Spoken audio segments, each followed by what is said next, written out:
Does he have it? Medeiros is going to get it. They're going to toss it. They haven't got it. He's on the outside line though, going into the fastest corner on the circuit. Surely this can't work. Dominic Ligner has got a sensational run outside line now though for the heavy braking zone. Around the outside goes the Audi R8. Look how much Miller's caught back into play. Exactly, Miller's still start trouble. He's not on second and change. All of a sudden, Miller's back in play. Can Barry do it? Big Barry's going to do it. Big Barry!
Good morning, good afternoon, good evening, ladies and gentlemen, everywhere in the world, wherever you're at. It's a good time for some motorsports. Of course, I've been 6 a.m. motorsports, I've been 9 p.m. motorsports, and here we are. It is 1:53 p.m. on a Saturday, and we're going to do some virtual motorsports here in the VWSC here on CMS Racing and with JP Broadcasting. Of course, Mr. James Parfit is behind the scenes today since our wonderful in-ear bug, Paul Glover, had prior commitments. So James is going to be running the cameras. I'm going to be here with you with my friend Nico, and we'll bring in Nico here in just a minute. And it's not Nico Rosberg, it is Nico Hildebrand, who is going to be joining me here in the wonderful world of Texas. The hills and the stars are alive, and of course we're on round 9 of this VWSC Modern Championship here, and we've got Fuji, we've got the Indy 100, 100 laps Road Atlanta, and 2 hours of Bahrain. It's been a long season all around the world already, and we're close to the end, just a few more rounds to go to get us to November 9th, but COTA is here, and I love this track. Let's talk about the track here that we have with COTA. 20 turns, 3.43 miles down in the heat of Texas. It is a Mr. Tilke-designed track built in 2012 and purpose-built for motorsports, designed and built by the man that's designed every modern Formula One track around and some of the best of them. And this is a track that it mixes different sections of different famous tracks that you know and love and smashes them together for a lot of fun. Of course, you see that orange zone all the way down to round 11 or turn 11. But let's talk about challenges, tire management. This track is in Texas. It's hot. It likes to eat the tires. Track limits, I don't think I need to say more other than just don't run off because you're going left, right, left, right, left, right. And temperature control. Did I say it's Texas? Did I say it's hot? It's hot. It's Texas. You need to stay cool all the way through. While the drivers aren't physically in Texas, their cars are hypothetically virtually in Texas. So they need to manage those temperatures. And of course, let's talk about strategy here because the GTs are really going to need to conserve those tires and keep the engines cool. We're going to be looking at the Vantage, the AMG, and the NSX are the big cars, and 30 to 35 minutes, they're barely doing 2 stops. As we go through in the Hypercars, we're going to be looking for the 963 and the Tipo to go through. There has been one bug identified with the Acura that was caught yesterday. So most of the drivers that you would normally see driving an Acura are going to be in a different car. We'll talk about that a little bit later, but 3 to 4 stops strategy for them. Medium and hard tires, they get the pick of, and we'll see what they pick for. And 3 to 4 stops, I'm going to say most of them will be pushing on 4-4. Now, we talked about all of that. Let's get to the scores on the doors. And of course, in the GT3 AMs, it is going to be the Bice family. Mr. Matt Bice up at the top there with Trash Panda Racing in the Corvette C8. Josh LePetri in second. Stephen Bice in third. Stephen Miller there in P2. And Mr. Mike Bice in 5th place. Filippo Marazzi, James Bowders, Pierre Moreno, Ryan Reyes, Roland Carl are your 11 drivers in the GT3 AM standings with Trash Panda Racing Corvette. And of course, speed details, they're not too far behind. They have a little bit of a gap, you see, but they can make that up pretty quick. In the GT3, lots of cars. Let's go through the top 10 and of course, look for your favorite driver if I don't say their name. David Junt, JT Tammy, Eduardo Bonica, Matthew Overton, James Walker there in P5, Eliso Neto in P6, Ross Smith in 7th place. We'll hear from him a little bit later. Johnny Gutierrez, Kyle Vesa, and of course Katarinakis there in the top 10. If I didn't say your favorite driver's name, make sure you look for him through. Make sure you look because there's a lot of good battles in this GT3 standings. Of course, your top 3 teams as they stand: Dark Thunder Racing and the Aston Martins with Walker, Tammy, Overton, and then of course Team Pazuzu, and then Stardust Autosports running that Acura NSX. That's your GT3 standings there, and still plenty of battles to shape up there. Even though some of these points look a lot close or a lot further apart than they are, they're a lot closer than you think. In the Hypercar AMS, this is the class that I'm really excited to see how it battles out, because Jerry Chin and George Angelidis and John Mayer, P1, P2, P3, separated by just a handful of points currently. And then you go a bit farther back: Scar Pope, Eric Monet, Craig Pullen, Luke Goodlife, Jason Whitehead, Norm Graff, and Benjamin Porteous Heath are your top 10. Of course, Adam Gray, they're not too far away. Mr. Vinicus Gonzalez, and then of course Bank through Tom Mountjoy down in P14, and then Zakic in 15th, Duncombe in 16th, Stefani, Patrak, and Gagandev all the way down. 19 drivers have participated in Hypercar AM, and of course Mistral Porsche 963 on top, with HRC Acuras there in 2nd place, and Reptile Racing in P3. In the Hypercar standings, 29 drivers have taken place. We'll run through the top 10. If I don't say your favorite driver's name, make sure you look for him and find him and support him nonetheless. Dan Kirby and Dan Herlock, P1 and P2. Mike Bell in 3rd. Tom Lane in 4th. John Uyen in 5th. Cameron Barker, Bradley Sellers, Timon Suvic, Mr. Volta de Bruin, and Michele Dinu, your top 10 through. And you can see there's plenty of tied points. 7th, 8th, and 9th are tied at 68 points. Plenty of places that need to be sorted out throughout this Hypercar standing. CMS Pro Porsches are up at the top of the team standings with Smile Power Racing in 2nd, and Manta Squid Porsches in P3 with the Rookie Monsters in 4th place. So we see lots of drivers, lots of teams, lots of different strategies. But I tell you what, Ross Smith is here. So let's just talk to Ross Smith for a second about things as they stand. Ross, good afternoon, my friend. Ahoy, hoy. How is it? How is it in the heat of Texas? Not as bad as we were thinking it would be. It's still hot, 33°C on the board, so it's definitely toasty. But we were thinking that it was going to be probably maybe 5-6 degrees hotter than that. Over 100, which I think it was still supposed to do maybe later in the afternoon. But it's hot, but it's not too bad. I'll say that. Now, how are the cars going to handle through 90 minutes? Because I feel like traditionally you see COTA racing, especially in midsummer, even in the fall, when you see Formula One and other series come here, and you kind of see just the tires. The complaint is the heat and the tires die. We're in the middle of summer here. Of course, it is nearing the end of August, but how are the tires going to handle? How's the car going to handle? I saw engine temperatures could be a concern. Yeah, I mean, it's just like you said, it is hot, and this race will be no exception. The cars, I mean, it's a Tilke course, so you're always pushing the car around left and right at the limit when it's fully loaded. So they're getting abused. I can tell you that with the NSX, the back end is just getting torn up real bad. Any cars that have a good amount of understeer will do well, just because they'll naturally correct for that. But you're going to see a lot of action with the Porsches, especially early on. I'm sure that they'll probably start to kind of fade a little bit, talking Hypercars 963s. They'll do well in the middle section. Of course, they make up a huge chunk of the field. We'll see how they are towards the end of the session and how much they're going to end up switching over and maybe taking some mediums. I don't know, that some of that strategy is going to come into play. We've certainly talked about updating some of the tire compounds a little bit, so that way the mediums have a little bit more grip and the softs fall off more. That's not going to be an issue here, but just kind of a little insight into what we're kind of looking at. And certainly today's race is going to influence the way that we kind of go about that, just how much, because it really does stress the tires over the course of a stint. I mean, 2 laps in, you're already seeing these things get well heated up, and you get really strong tire and heat dead going into them. So yeah, look for that. It's going to be tough with some of the cars. I think the 963s were reporting some higher temperatures, although last message I saw from Jerry Chen was that with some of the higher cooling, everything was a-okay. So I think it's going to be all right for that. Awesome. It's going to be interesting for me to see how that plays into strategy. And I got to ask for you, what is your strategy for this race going in, Ross, there in the Acura GT3? What's the strategy? What's the goal?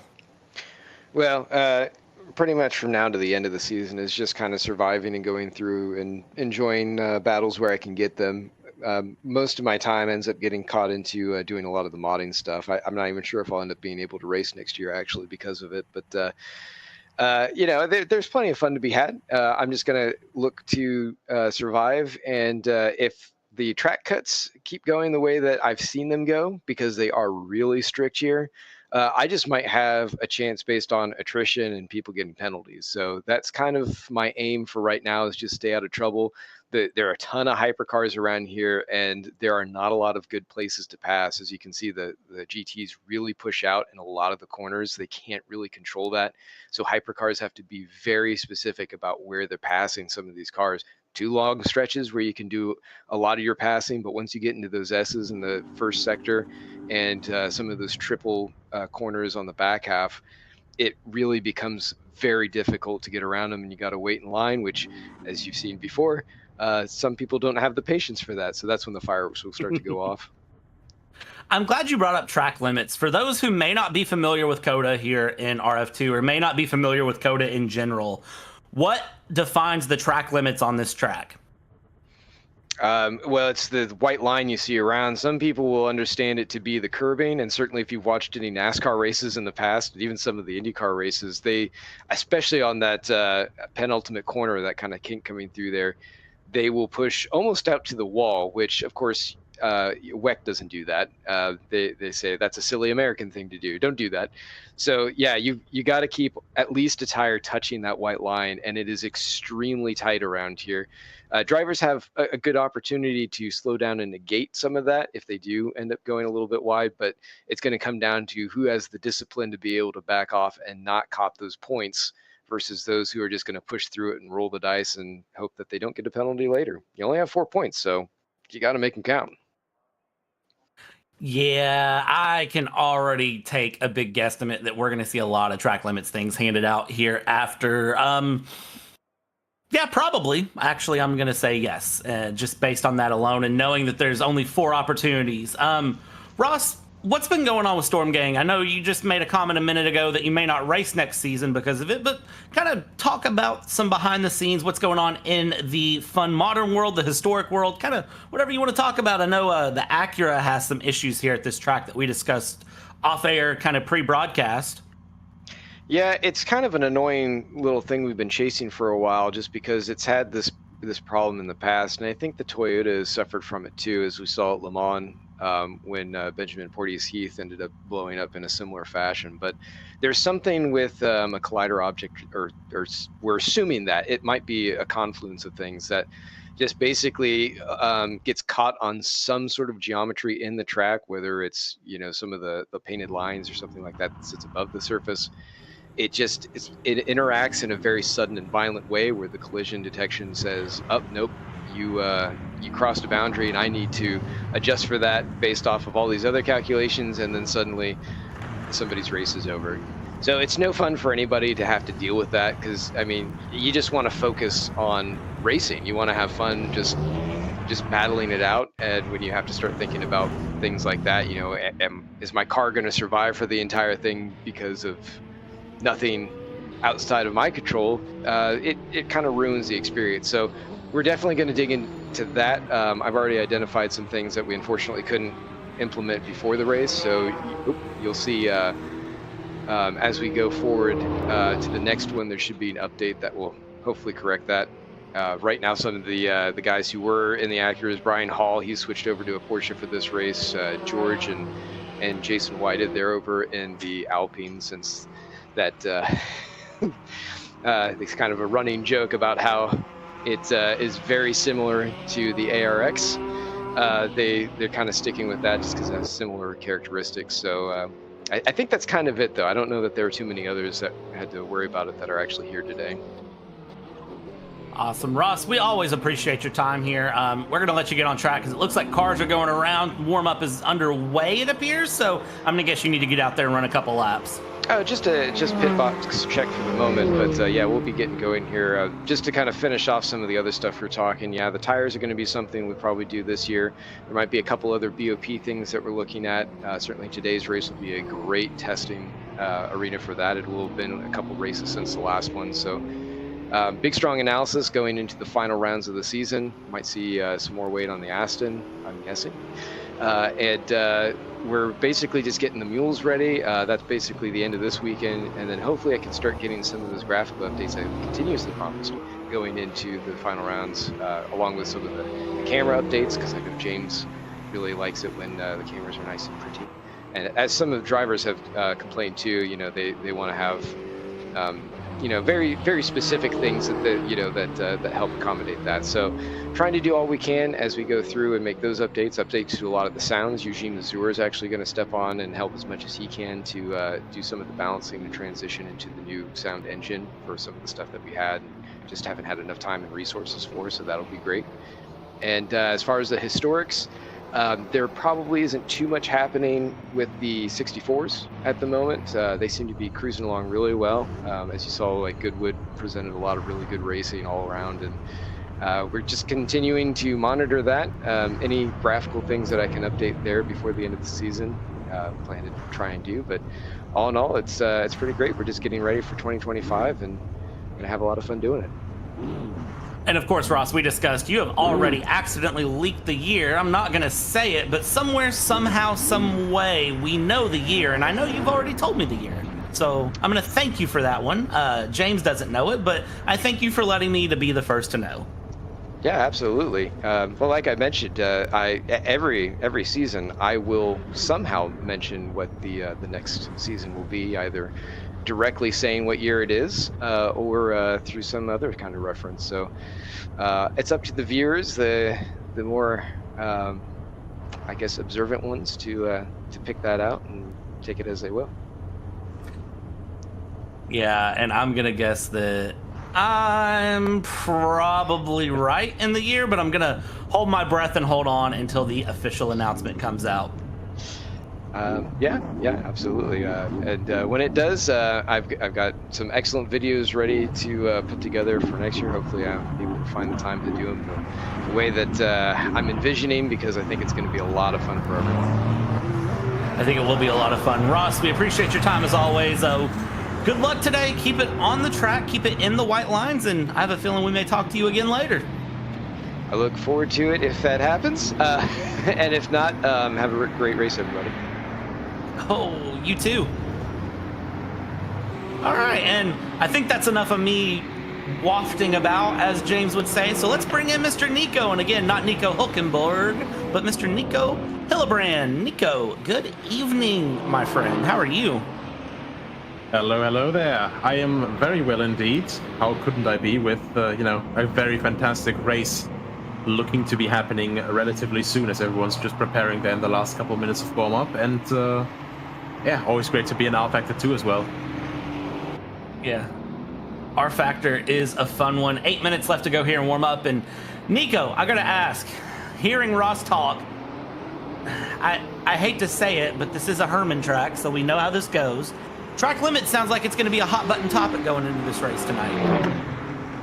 In general, like, that's one of the problems with just any track that has any bigger runoff zones instead of just direct gravel, because of course, racing drivers will always be pushing just that extra little bit of space that they can take. We see how flat it is, we see how inviting it is for certain corners to take just a little bit more curb, a little bit more AstroTurf. And it's, I can't blame them. They always are trying to get the fastest around. That's why, they are racing, ideally. And COTA has always been a notorious circuit for that. So yeah, and especially in these hot temperatures, you know, we heard it as well from him earlier, 33 degrees Celsius. That doesn't sound too bad, you know, in the air. That sounds like a nice warm summer day. But this is Texas heat, and Texas heat means, you know, the air is gonna be hot, and the track's basically gonna be making these tires boil after some time. It's gonna be rough all the way around. I think we might see extra pit stops from cars just for the sake of tires, not even fuel limited. I think tire limited might become an issue as we go through, especially, you know, we're riding on board through this first sector, through these left and right S sections that are set up very akin to Maggots and Beckett's in Silverstone. That is sort of what they set up for with Dan Kirby here. You see just how hard the car is pushing, and you can see how much these hypercars are even sliding a little bit through. So I worry that tires are going to be a bigger factor than fuel here, which is not what we're used to seeing. Yeah, it's a little bit odd, you know, because usually we are used to this rhythm now during, you know, hypercar races that generally you want to try and save the tire swaps as well, because, you know, they're usually not concurrent, and obviously they cost a bit more time than just the refueling. But here on this current day, you know, in this track, you know, there's a lot of high-speed corners and a lot of corners where mechanical grip you need really a lot of, you know, and a lot of mechanical stability, as we see Daniel Kirby just throwing that Porsche 963 through turn 15, and now through that triple right-hander or quadruple right-hander if you count all of the X's there. It's really rough on the tires, you know, and even when we have these fantastic Michelin hypercar tires which can, you know, go quite a mile actually and have a very wide operating window, there's only so much that you know, you can do physically to keep the tires from falling off the rim. So I think this might be a race where even like when you use harder compounds to just keep the tires alive for a bit longer through the stint, you will still try to opt for a tire swap on every pit stop just to get that extra bit more pace. Something I'm looking at here as I look at the timing tables, Ben Kesby in the Ferrari 499, he's running hards on the front axle, which are your steer tires, but mediums on the rear. So he is running a mixed tire set according to the timing table. I think we're going to see a lot more of that in the hypercars too, of drivers opting to run those harder tires on the front just for the sake of the front tires surviving, because especially again through sector 1, through the triple right-hander here, through the horseshoe, you know, you're going to have these tires screaming by the end of even 5 laps. Absolutely, and we also heard it already before, you know, before the broadcast started actually. A lot of these guys are running the car more understeery simply because with all these fast direction changes, you know, we know this very iconic runoff course through turn 3, 4, 5, 6, you know, these S's almost akin to Maggots and Beckett's in Silverstone.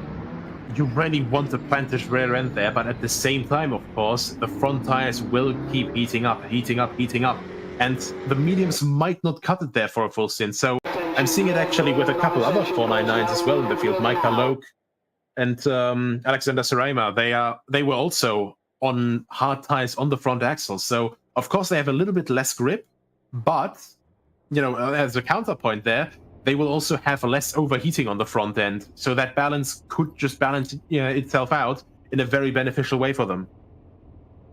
It's going to be interesting to see how it plays out across 90 minutes here in some Texas heat, but let's run you down the grid really quick of our 37 drivers. Dan Herlock and Dan Kirby, P1, P2 here in the hypercars. Tom Lane in 3rd place. Ben Kesby with the Crown Dental Group in P4. Ernest Bernaldo in P5. Cameron Barker in P6. Scar Pope will be the leader of the hypercar AMS with Magnus Dahlgren there in 8th place. Moving along, P9 is going to bring you Michael Locke. P10, Jerry Chen. P11, Mr. Vuta de Bruin, and P12 George Angelidis. Looking ahead, P13 is going to bring us down into Mr. John Mayer, and then Tom Valido. This is his first time, I believe, here in the Hypercar AMS. Gagan Dev in P15, Eric Monet in 16th place there.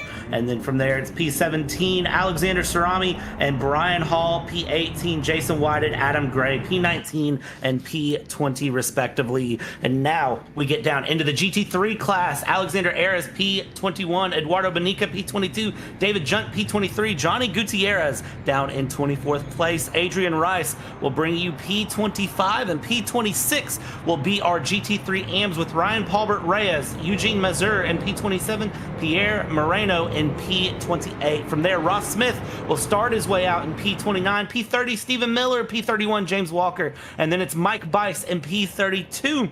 It's Stephen Bice in P33, Gilles Lalonde in P34, William Schlichting in P35, and P36 will be Dan Scott rounding out our field back in that Alpine A424. Cars around on their pace lap here, Nico. Yeah, absolutely. And I have to say, just huge props again to SGS for getting all of these models onto the track. Some of those cars we don't even have in Le Mans Ultimate yet. And it's just really, really great to see them all. Asota Frascini, having seen that car in real life, and of course the Alpine as well. Alpine, hopefully also more reliable here than at Le Mans this year in real life. But, it's a bit of a guilty pleasure of mine, I quite like the higher revving engines, and even though it sounds a little bit like a weaponized Roomba, it's still a really cool looking car. The Alpine is a very, very nice car, and I'm kind of sad that the Acura is not out, because the Acura, the Porsche 963, and the Isota all rev to 10,000 RPM, but the Isota is all-wheel drive, and I absolutely love it, so I'm going to be surprised to see how the Isota handles. I think the Isota is going to do pretty well. Of course, Scarpope and Dan Herlock being at the head of their class, and both of them are in the Isota, so we'll keep an eye on that. We're pacing down this long back stretch. And Nico, I got to ask, when you're going down and you're on this slow pace lap, what are you thinking about? What are you doing? Well, mainly looking around, for the temperatures, basically, see how the brakes are looking, how the optimum temperatures are looking there. Generally, sometimes, in these really high temperatures, you can already see a little bit of a trend with some engine temps. And otherwise, you're mainly mentally preparing, especially with, rolling starts. You're already getting into the mindset of, just being able to gun it at a moment's notice.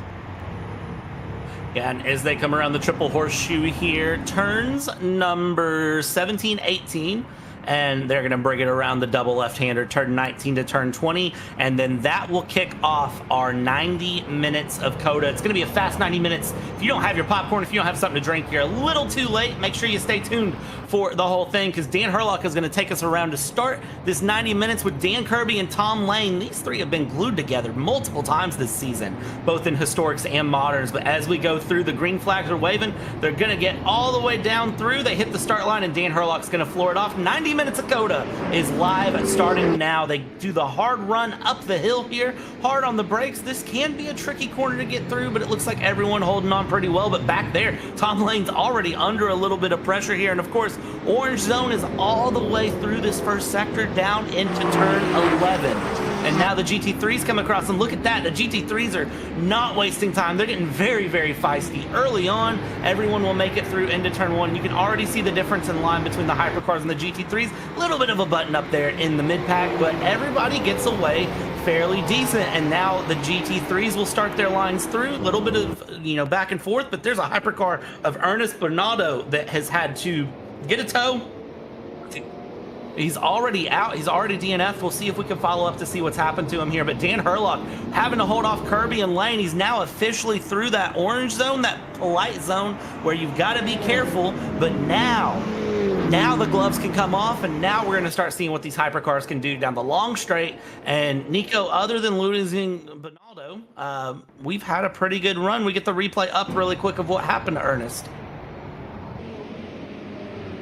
Yeah, it's a bit difficult to see that, but he looks to be a little bit out of shape there, just going over the S's and, just pulls off to the side. Something must have gone wrong there, maybe for him personally, maybe something he had to take care of, an emergency that came up, but that definitely didn't look like a car failure at first. Maybe also a wheel failure, we never know. Yeah, that kind of looks like a hardware failure there, because it seems like he went to turn in and then something just took him straight, like the wheel snapped back straight. So I'm gonna guess that's a hardware failure of some kind, but We'll see if we can't get a little bit more confirmation as we go on. We've now officially done 1 lap around COTA, and you can see how tough this uphill run can be for these guys. And if you're wondering what these lights are to either side of the steering wheel that you see sitting there, one next to the screen, one next to the A-pillar, and you see those come up green and occasionally purple, that is telling the driver how the traction is for their wheels. It tells them if they're breaking traction. And for Dan Kirby, that's very important for him right now as he tries to chase down Dan Herlock, and he tries to keep Tom Lane. You can just see him there in the rearview mirror just behind. But Dan Kirby is, I mean, he's looking for something here, and Tom Lane says, you know what, you two scrap it out. Something happens, I'm right here to pick up the pieces and take the lead. Absolutely, and in that first running lap that we had here, they were also really, really close together. You know, the fastest lap by Dan Herlock in the Isotta Fascini, 1:54.603, then less than half a tenth behind that Dan Kirby, and then Tom Lane just barely 1.5 tenths under that. And you know, they're really, really going at it already here. We can see all the time how much closer Dan Kirby's getting on the brakes, as we also have a little bit of a footage of that glorious Peugeot here, still without the rear wing. I love the Peugeot. I absolutely love the Peugeot. Of course, it's Mr. Vuda de Bruin there in the Peugeot trying to chase down George Angelidis. Of course, George Angelidis is a Hypercar AM, and Mr. de Bruin is in the Hypercar Pros, so he really wants to get past him so he can start working on Dahlgren there for position and Michael Locke if he can. George Angelidis, of course, very consistent through and go, and now battle in the GT3s as we have Ares and Benica battling here deep on the brakes up the inside. It's Aston Martin versus Aston Martin. Who comes out ahead? Well, it's going to be one of the Aston Martins, and it looks like it is Benica holding on there deep on the brakes, and we'll see that a lot of times through this event at turn 12, because of course you come out of turn 11, you have that long straightaway to just dive on the brakes for a 120-degree left-hander into turn 12. Yeah, it's just one of those prime-time overtaking opportunities on this track, along with turn 11 and, of course, you know, turn 1. One of the huge points where you just gather so much speed through the section before that, and then on a very, very hard braking note. And, well, not really a lot to counter against other than trying to attempt an over and under, since the tracks at all 3 places are very, very wide. Yeah, and that's one of the things I like about COTA is that it's very wide. It gives a lot of space, so it helps with, you know, if you want to set up an alternate line through turn 1, through turn 12, into turn 11, you can do something a little bit different to try to get that pass done. For example, right here as we ride on board with Alexander Ayres chasing down Benica, if he wants to set up a different line into turn 1 to try to give himself a run through the S's here, he can. If he can make it work, of course. That's the big thing. You've got to be confident when you do something different, as we see Eduardo Benica running very, very wide there. Actually, that's probably going to be one of his 4 track limits that he's got, getting ticked off there early. And now he's got to be on his P's and Q's, but it shows just how difficult it is to really push, but then hold the car together through that first sector. This whole first half of the track really is very difficult. Yeah. Not just that, you know, it's also the difference here between hypercars and GTs, you know, as we have Dan Scott there making his way through the entire GT field right now. Obviously making quick work of it because he has a faster car, more power, less weight, a lot more downforce, you know, you can do the math. That's basically just a guaranteed chance of a pass. And of course, far higher straight line speed. But it's also just really interesting, you know, even though these GT3s have far less downforce than the hypercars, they still get very, very much affected by dirty air, especially in the S's just now. You could see, you know, how Arias tried to get closer to Benica, but couldn't quite properly get the car settled in just because there's just that little bit of extra air going over the front splitter and the rear wing is missing. So the G-force just carry a little bit harder on those cars there. Yeah, and it's interesting to see just the differences and how similar these cars can get in handling and going. It's very interesting for me as they go through here. We continue around. We're already 8 minutes in. Tons of action all across the field here as we jump back up towards the front here. Again, Lane Kirby Herlock not done yet. And let's go ahead and take this 3-car battle into a 6-car battle. Top 6 separated by 3 seconds. And not just that, Ben Kesby, and right behind that, pushing really, really hard. You can see him just power slide, 4-wheel slide out of the hairpin onto the backstretch. But yeah, honestly, I kind of thought that the ISOTA, like after a very strong showing in qualifying, could be able to pull away a little bit better. But right now, as it is, the Porsches are holding on, the Ferrari is holding on, and right behind that, since they're all still pretty much close together and no one can get loose, the guys behind that, of course, the next Porsche and the Alpine of Magnus Dahlgren, they can all still sort of hang on there and basically just try to stick with them.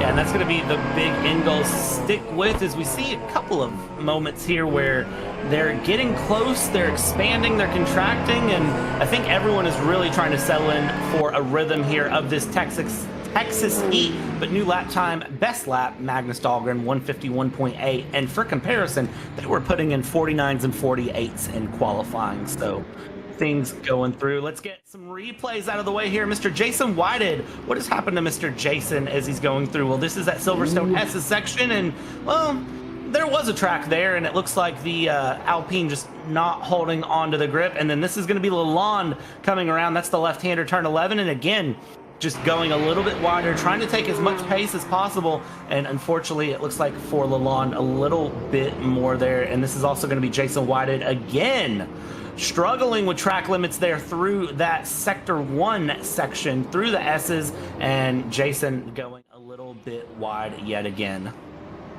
Yeah, I think this is already one of those points that they were talking about. We have this very hot weather. Obviously, these guys are not running with the harder tires at the front. So I think as we're looking here on the front runners, that Ferrari, it looks a little bit more stable overall on the turn, and actually the rear end seems to be breaking out more often. So the rear end heats up a little bit more, it's fishtailing a little bit, but still gripping up enough that they can just keep going like this. So it's really interesting that the different tire choices already make themselves noticeable. Sorry about that. That flopped completely on this hot track, and the heat is getting to me too, I suppose.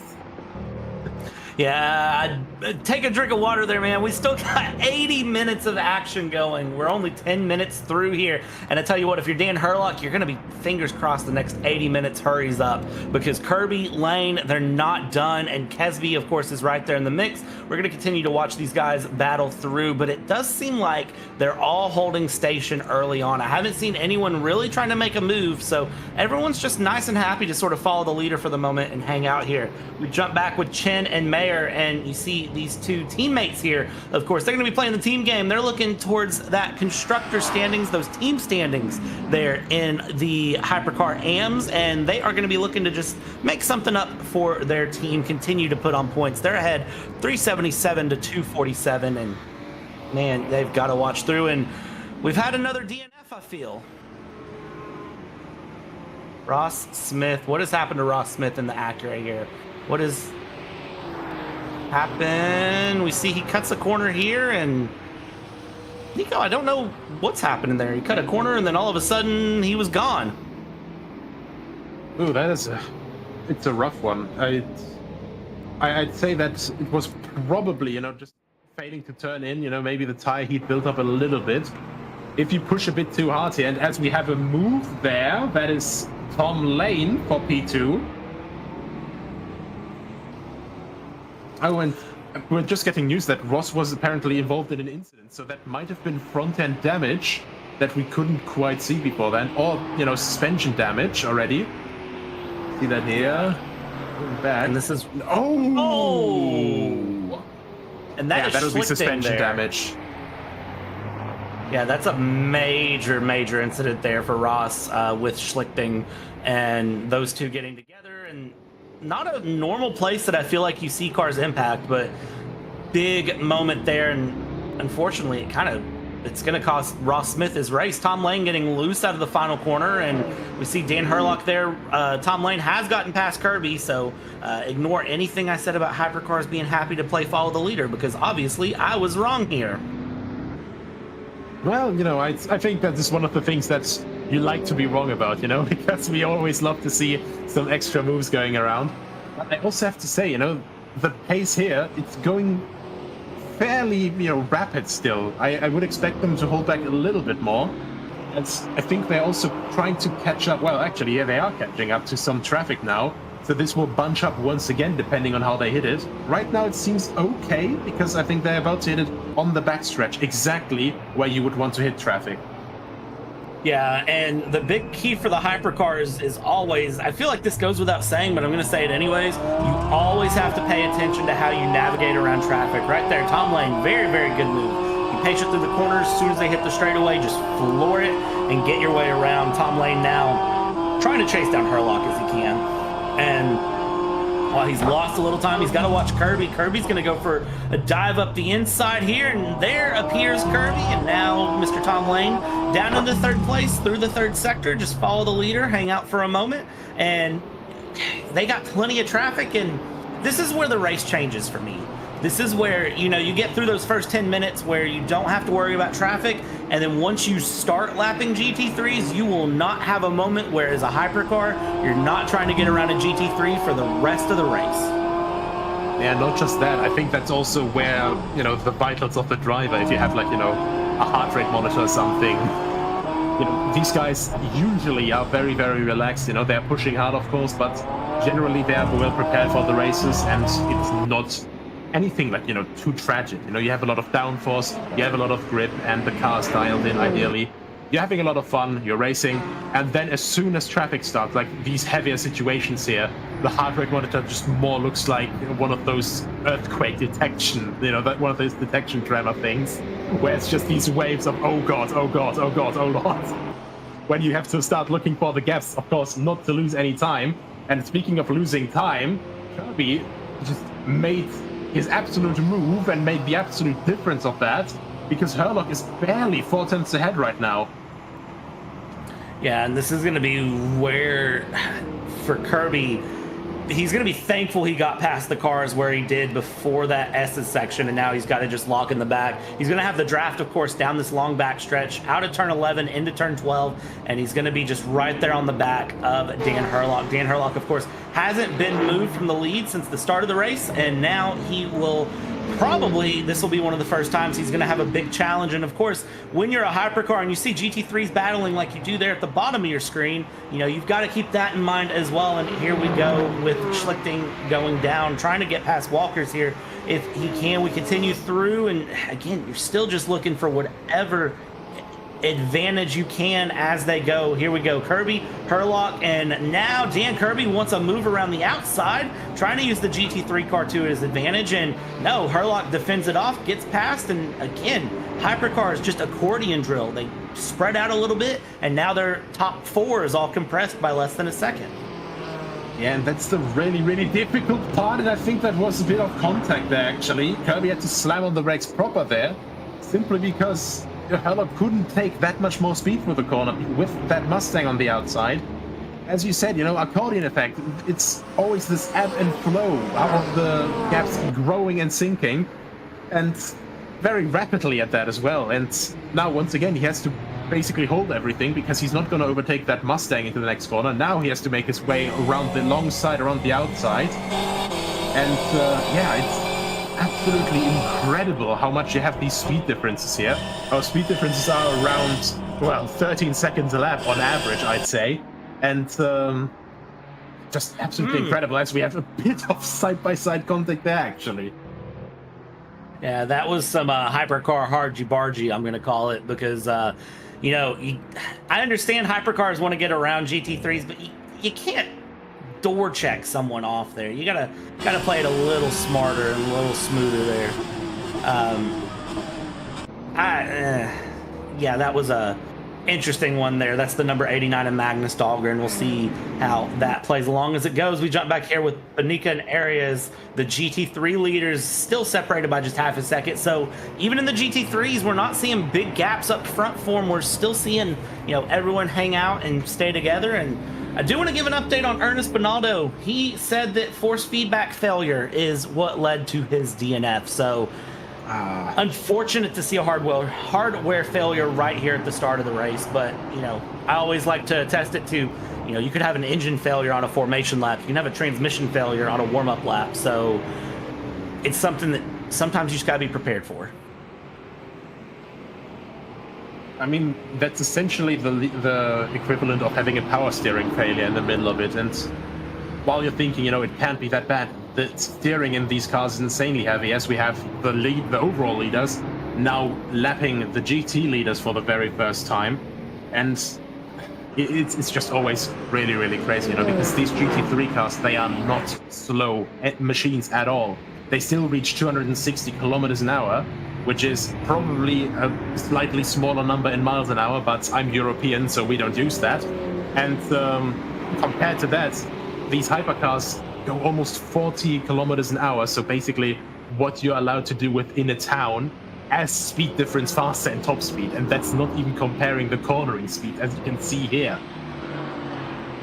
The big thing for me where the hypercars really get the advantage on the GT3s is the mechanical grip difference and the downforce through the, you know, twisty bits here at the start of the track and through the triple right-hander horseshoe at the back end of the track. That's really where I think GT3s hypercars make up the most time. And for those of you who are not only European and go on kilometers, and you of course want to know what miles an hour is in reference, 260 kilometers is about 165 miles an hour, somewhere in that region, with some quick maths off the top of my head, because of course I'm American and we use miles per hour here, so we want to make sure that we get the units all the way around. Jumping back up to the front here, Dan Kirby is still chasing down Herlock. Half a second the gap. Kesby there in third, and Lane, you see him just off the map there in fourth place. Back in the background there in the purple machine. He is trying to find some sort of a way to get back in the mix. And then, of course, Mr. Barker is not too far off as well. Hypercars, 5-car battle. I'm not used to seeing this. Usually we see the hypercar leaders really spread out, but man, they're staying very close together. Yeah, and I gotta be honest, this is one of the favorite things of mine at the moment in World Motorsport. You know, since Hypercar was introduced both in real life and in the simulators, you know, we sometimes just have these huge packs of battle like this, you know, with Baladu just...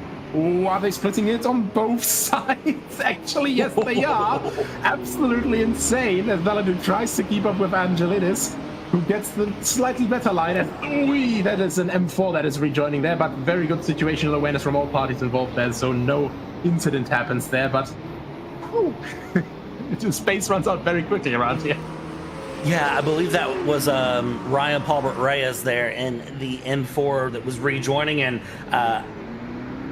guarantee that was a Code Brown. And then of course Moreno there in the Porsche who got split. No, Valadu with a big error. He's off, he's around, he's backwards. Sir, the track goes the other direction. Let's go ahead and flip that Porsche around and get back underway, and we'll get a quick replay here on what happened to him. And you see he's just sending through, and it looks like hard on the brakes and the rear end. Did not like what he was trying to do. Yeah, it's difficult because of course these have hybrid simulated as well, and the hybrid gets of course some regeneration from you know, the rear axle as well, so from the transmission. So if you're braking too hard into this, or just in general, if you're trying to brake way too late into corners with these cars, you know, the momentum on the rear still wants to go on. You brake hard, and over the crest basically at turn 1, you have this moment where the rear gets especially light. You turn into the corner, and then the rear end just goes around. Yeah, it's a very, very dangerous thing you're going to watch out for here. Jerry Chen still in 4th place in the Hypercar AMs, and he's got John Mayer just ahead of him there. And of course, they are going to be gunning together. They're looking at the team standings there in Hypercar AMs to continue consistency and smooth through. That's where our biggest battle in Hypercar AM is in team standings. Of course, Jerry Chen ahead of George Angelidis by 15 points, and John Mayer just 2 points behind George Angelidis. So they are teammates. They're going to be, you know, trying to be a little bit careful there and a little bit nice to each other. But of course, they do know that they want to get ahead of George Angelidis in the standings. So I'm curious to see how they work together there in those Mistral Porsches 963s. As we continue on, we've almost put half an hour of racing in, and we haven't seen any pit stops start yet. When do we expect the first pit stops? I gotta wonder. Yeah, I have to wonder as well. You know, it's not the point yet where I'd say that we have tire issues yet, so I'm pretty sure that the guys are at the moment just trying to run as long as possible. Maybe try and save a pit stop, maybe make one of the pit stops just a quick splash and dash, you know.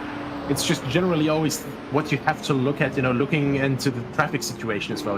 How will you get in, how will you get out, and how much traffic will hold you up in the meantime, because that's what makes overcuts and undercuts so interesting. Where do you get back out after that? Oh, that stopped there, and that was a big one. That was an Alpine and an Aston Martin. Something big has happened there in between the mix of a GT3 and a couple of our hypercars. Yeah, that was.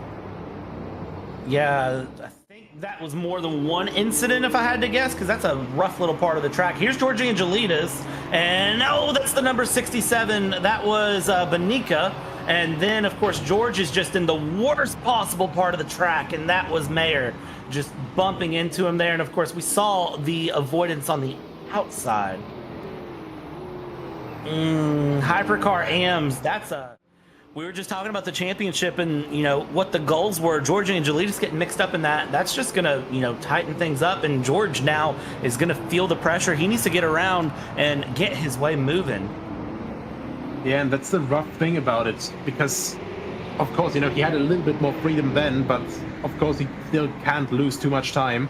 We don't know 100% what strategy they're on, and these two guys were chasing him with teammates, so they have a little bit more freedom, they have a little bit more chance to actually save fuel as well, so they can basically swap around positions a little bit. They go, oh yeah, my tires are a little bit more used up now after driving in dirty air, so now I'm going in front, you're going to save your tires a bit more. And this dynamic Angelides just didn't have. And yeah, sometimes, it's just this thing, COTA just gets really, really close all of a sudden after being incredibly wide. So we have David Junt now having been promoted from P3 up to P2 after Beninka got unfortunately involved in that accident. Yeah, we have Junt here trying to chase down Reyes and get the lead. We have had hypercars start pit stops here and go through. I want to point out YouTube chat. Shout out everyone in YouTube chat. Phil across the pond. Evening, James and Nico. Hi, Nico. Hi, James. It's okay. I'm not loved. I'm the substitute for James Parfit. It's okay. I can take that. Alec King says, thanks for the comms. Thank you, sir. And of course, the out there says, and I'm going to steal this one. I like the Blue Man group, referring to the Hypercar AMs running together of those Mistral Porsche 963s. We're going to start calling them the Blue Man group. I believe we're going to have to, as Junt is on screen here, trying to get his run on air as he's trying to go for that GT3 lead. He's trying to get the pass deep on the brakes. He's got the inside, and the Acura gets around the Aston. Yeah, I got to say, as a former Honda esports driver, it's actually a very nice sight to see the NSX actually performing quite well. And yeah, basically a picture book move of how to overtake into turn 12 after that long straight. And John just, making quick work of that, now trying to just build a gap. And yeah, not really much else to say about that. I think it's just for him a very relaxing thing to do that before the pit stop, because it's always nicer to go into the first pit cycle as the leader. You have a little bit more dynamics, and you don't really have to look how to counter the guy in front of you too much anymore. And right now, in this current situation, he's the guy that benefited the most. Everyone in front of him got slowed down in that incident earlier. Beninka even lost the place to him, and Jones in a completely undamaged car can now just keep pushing. Yeah, and that's going to be his look to go here, as the GT3 should be able to go a pretty considerable amount of time longer than what we're seeing the hypercars in. I see a lot of hypercars in. Jason Whited, George Angelides is in. We saw a lot of the hypercar pros in.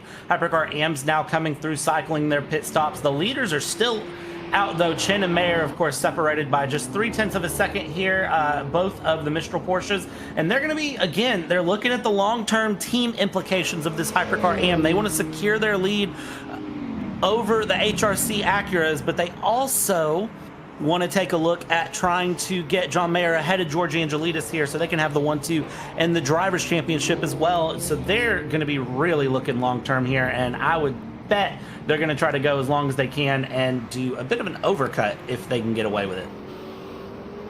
Yeah, I could honestly see that happening.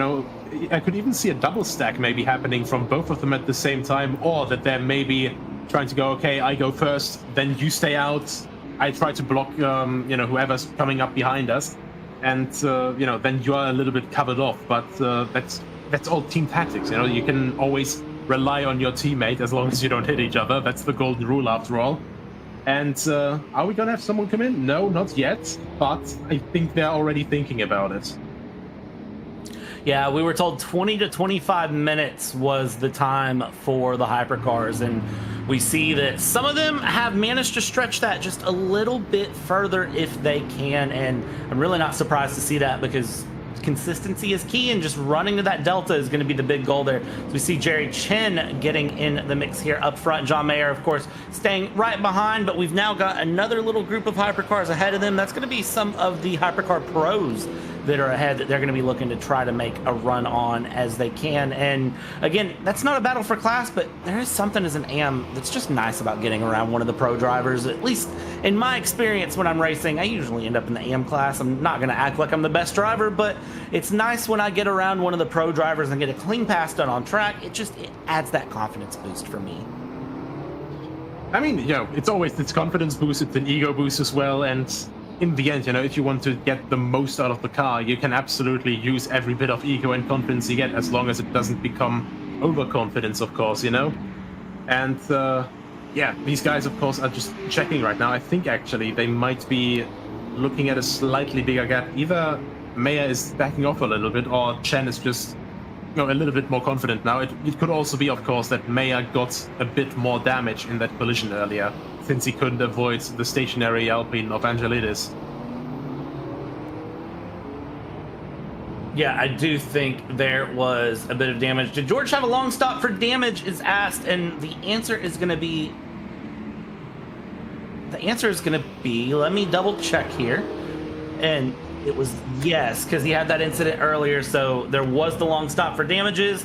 I think he'll come back from it, though. I think George can find his way back through, find his way back forward. He's going to have to drive a little bit more aggressive than he probably wants to and really sort of beat on the tires, but I think he can find his way back forward here. We've got Dan Kirby on screen right now with Cameron Barker trying to chase down Tom Lane as well. This is 4, 5, and 6 is Dan Herlock is still in the lead of the Hypercar Pros and continuing around up ahead by 4 seconds. He's opened up the gap to Kesby and is going to hold on there. But of course, Lane in 4th here, Barker and Kirby, they're going to be looking at different battles and trying to go through. And you see that Tom Lane is just trying to be as smooth through here as he can. And, it's really telling me looking at Cameron Barker and the inputs, the way the car is handling, doesn't look as smooth as Tom Lane to me.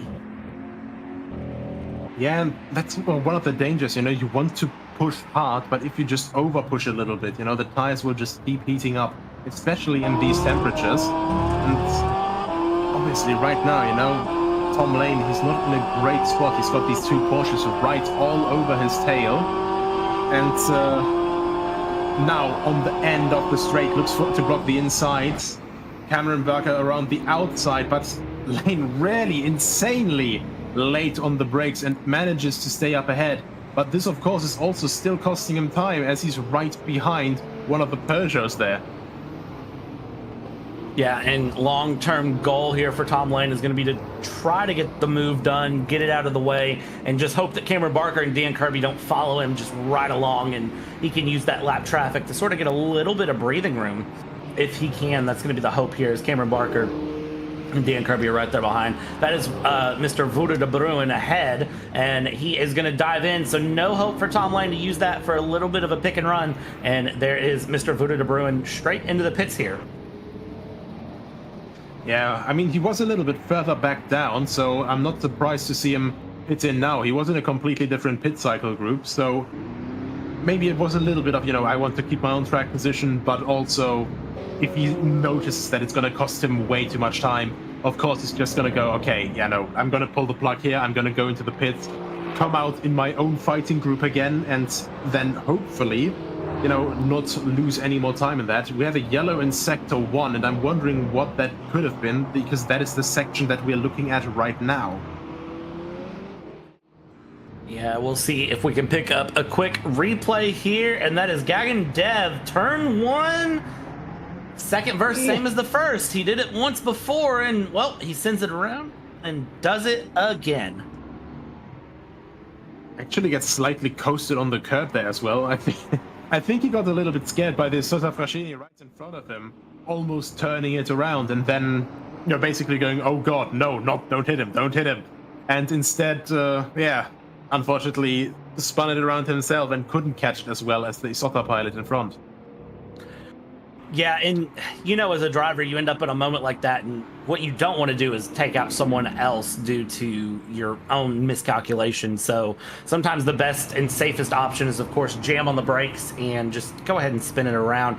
It's going to cost you a little bit short term, but that's better than ruining someone else's race and then taking a penalty for said action. So for Gagandev, that is the option he picked for. I think in real life that sausage curb would have probably ruined his entire race, but thankfully we are, of course, in the virtual world where he can get away with it. But man, it doesn't seem like his car is as comfortable and consistent as some of our front runners here. Tom Lane now up into P3 and is nice and smooth. He's got 3 seconds to make up to get to Kesby. Kesby not too far ahead, but 3 seconds can feel like an eternity sometimes, depending on where you're at, and especially when you've got lapping traffic ahead of of Hypercar AMS, trying to get around the leaders in GT3 there, and you just try to snake your way through as best you can. And sometimes in the middle of that traffic, you know, you're looking at the delta, you see, oh, okay, 3 seconds ahead, that's not too bad. You look ahead and there's somehow 4 GT cars fit into that gap. You're coming into a curvy section and you're just going, oh, god Like damn it. that right there! Exactly like that. Did I summon that? I didn't mean to. That's, we don't believe in it at JP Broadcasting, but that is what we like to call the commentator's curse that is coming into fruition. No commentator's curse cautions here in CMS, but of course, commentator's curse GT3s magically appearing. And look at this gaggle of cars out of turn 11. You've got 2 GT3s, 4 hypercars, and they all want to snake around for position because you have a battle for the podium places right here in the mix. Look at Barker trying to make a move around Kirby as they go through. Dive on the inside. Is it 3 wide to turn 12? It almost is. 3 goes into 2, and that is a wide run from the Hypercar AM there on the inside. Kirby and Tom Lane continuing along here as they go. You've got Barker just a little bit back behind, and then you've got the leader in AMS in the mix as well. I believe that is Chen that we're looking at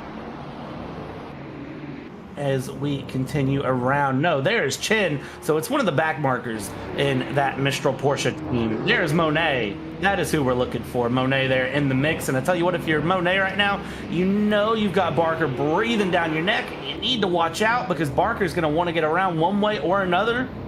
And he is going to want to go through. Blue flags a waving aplenty. There they are blinking on the screen. And there is where we go. But for Barker, he is going to be frustrated. Yeah, it's one of these moments that's, you're trying to stay calm, and in heated driving, it's usually not going to end well. But in the end, you're losing time, you're getting infuriated, you're just looking, come on, just let me through, man. But at the same time, Monet, he's got his own race to take care of right now. And if he feels, in these fast corners, there's not enough space for us right now, of course, the faster car has to make the safe pass. And they, of course, are a bit risk averse here. They still have, well, just under 55 minutes to go, and of course they don't want to get the penalty for that.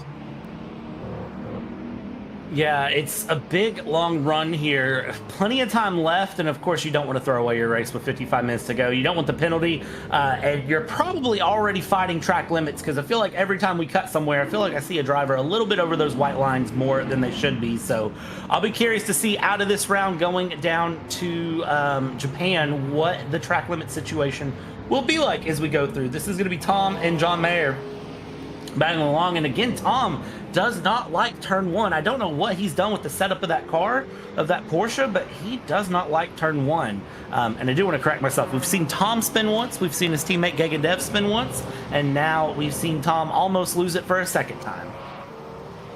Yeah, just really, really pushing there. And of course, pushing it again, my goodness, and that's a very squiggly car. So, the more he pushes, the more he gets onto those edge situations, the more the car wiggles, the more the tires heat up, of course. They do have traction control for sure, but, there's only so much traction control can do against, overstressing off the tires here. Yeah, and again, as we ride on board here with Mr. Tom, as he's chasing down John Mayer and goes around the BMW, and is going to stay right on the back here as he can. And you'll see when he gets on the brakes here, I would like to guess, deep on the inside, he's looking for a move, not able to make the move past John Mayer yet, and he's going to settle in because that is one of the Bice family members that is there to the inside in that Corvette, and he is going to have to work his way around there, the GT3, as he goes deep to the inside. Hold on to it, and a good move from him there as he continues his chase down for P3 in Hypercar AMS.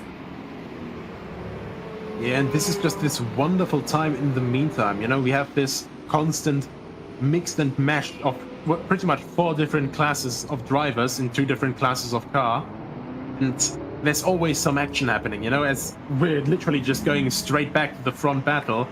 Ben Casby right all over the back of Daniel Herlock, and not quite in striking range yet, but that is only 6/10. That is 1 lockup away from an instant overtake move. Yeah, and man, it'll be interesting to see how that one plays out here with Herlock and Casby. They continue along. GT3s are starting their pit stop cycles now, so the 2 pit stops just barely is coming to fruition, because look at this. We are 40 minutes in and we're starting pit stop cycles for most of them as we go around, so they will just barely have to do 2 pit stops. And I gotta wonder,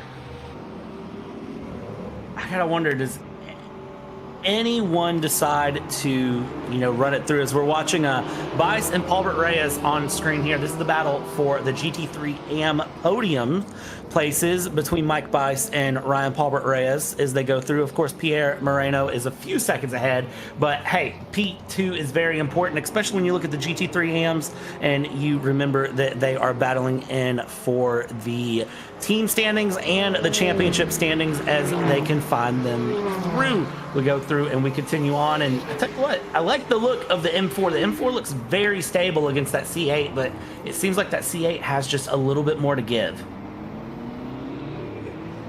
Yeah, I'd say like the C8 is probably a little bit more sporty, you know, being lower to the ground, being a little bit more compact as well from wheelbase and everything. But the M4 has proven itself as a very stable base to race on, you know. BMW went in a completely different direction with basically their engine as well, you know, going away from a very big V8 to just the 3-liter straight 6, which they also already use the base of in their GT4 car. So a really, really versatile combination that this car turned out to be, even though it's the absolutely most humongous race car in the world right now. Yeah, it's big, but it's fast, and it works, and it's somehow nimble at the same time, as we see there switch back on a hypercar as we go through. I didn't expect that, but for a split second going out of the corner, he went back side by side as we go through, and now Ryan Paulbert Reyes, 6/10 of a second back from James Walker, is going to be looking to get past James Walker if he can. James Walker, of course, GT3. Mr. Paulbert Reyes is a GT3 AM, but he's going to be looking to get a pass done here to continue his chase towards Pierre Moreno if he can get to him. Several seconds split those 2 up, but 49 minutes to go. It could be possible for him to close that gap. We jump back up front here. Magnus Dahlgren, Jerry Chin, Scar Pope. Watch these guys run together, because this is going to be a very, very feisty battle that will continue to develop. Absolutely. And that is really, really close, and ooh, actually a lot of pressure evident there on the Isotta Fascini driver to just try and get away from the people chasing. But at the same time, we just got some looks in. You know, the first pit cycle is pretty much complete. Everyone's been in, except for, if I see that correctly, Stephen Miller in the Acura NSX number 424. So we saw that around at the 30-minute mark, pretty much. So the guys are basically just trying to go basically a picturesque, you know, even stint 3-stop strategy in GT3 at the moment, at least. And you know, right now, you know, David Junt used that to his advantage, was able to get a good pit stop in.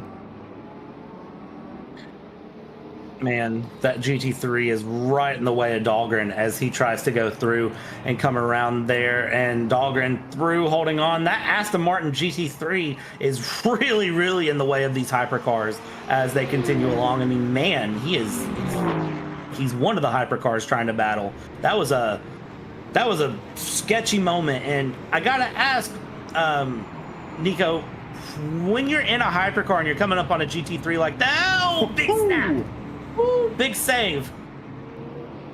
Cool. That is, you know, it's all-wheel drive, but still, majority of the power of that is on the rear axle, and yeah.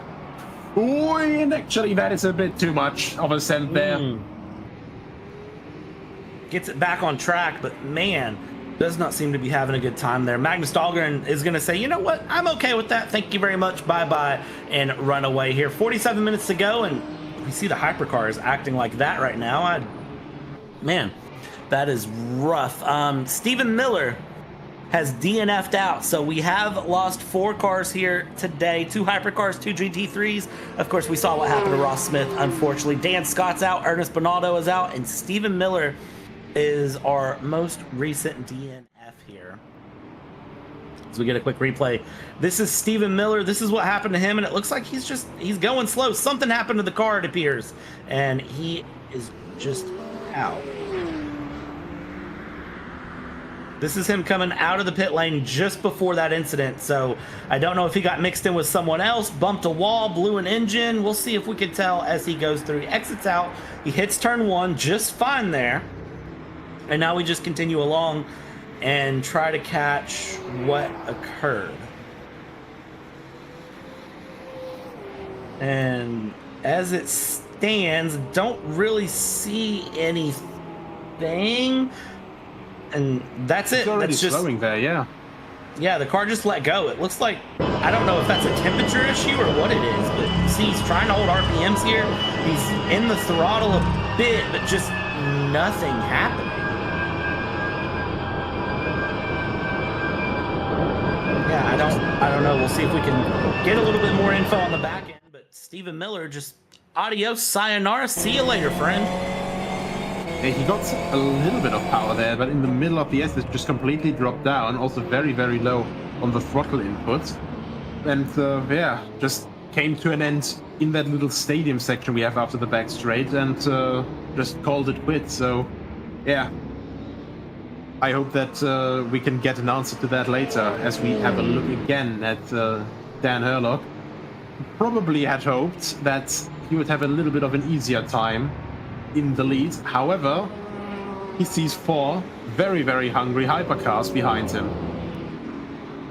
Yeah, and a hungry hypercars is, we're gonna have to make up a theme song for that. Hungry hypercars. I know when I was a kid, I played a game called Hungry Hippo, and if you've never played it, it's a tray. You put a bunch of like beads in the middle, and then on the edge there's 4 hippos, and you smash the thing to try to eat the beads, and whoever ate the most, they won. They were the hungriest hippo. And to be frank right now, that's what these hypercars are reminding me of. Hungry hypercars. How many cars can get ahead of who, and how close can they stay? And tell you what though, Dan Herlock has held the lead all the way through this as it stands. So if you're Casby, Kirby, Lane, Barker, you're really trying to make a way through, but we've gotten back into this next gaggle of cars yet again here, Nico, and this is when I get nervous. When we go from, like, you're getting around 1 GT3 or 2 GT3s, and you end up looking and it's a sea of 10 cars together, and they're trying to make it through corners and get around and, you know, really stay together. That's when I get nervous, and that's when big incidents can happen. Yeah, I absolutely agree, and especially in this section here, you know, it's this constant, well, bunch of apexes that is quite typical for Hermann Tilke tracks, you know. You can't have one long corner, you have to have multiple different apexes, and all of them are at very irregular rhythms, and all these guys, of course, try to hit those apexes, and the tracks get a little bit more narrow on said apexes, as we have the leader, no, that's second place actually, that's Casby heading into the pit lane for the second stop already. And, you know, these guys are basically just trying to stay out of trouble, but of course, a lot of cars all of a sudden brewing up in one place. Many cars in small place. If you've ever driven around in a populated downtown area, you know that that's not a lot of fun.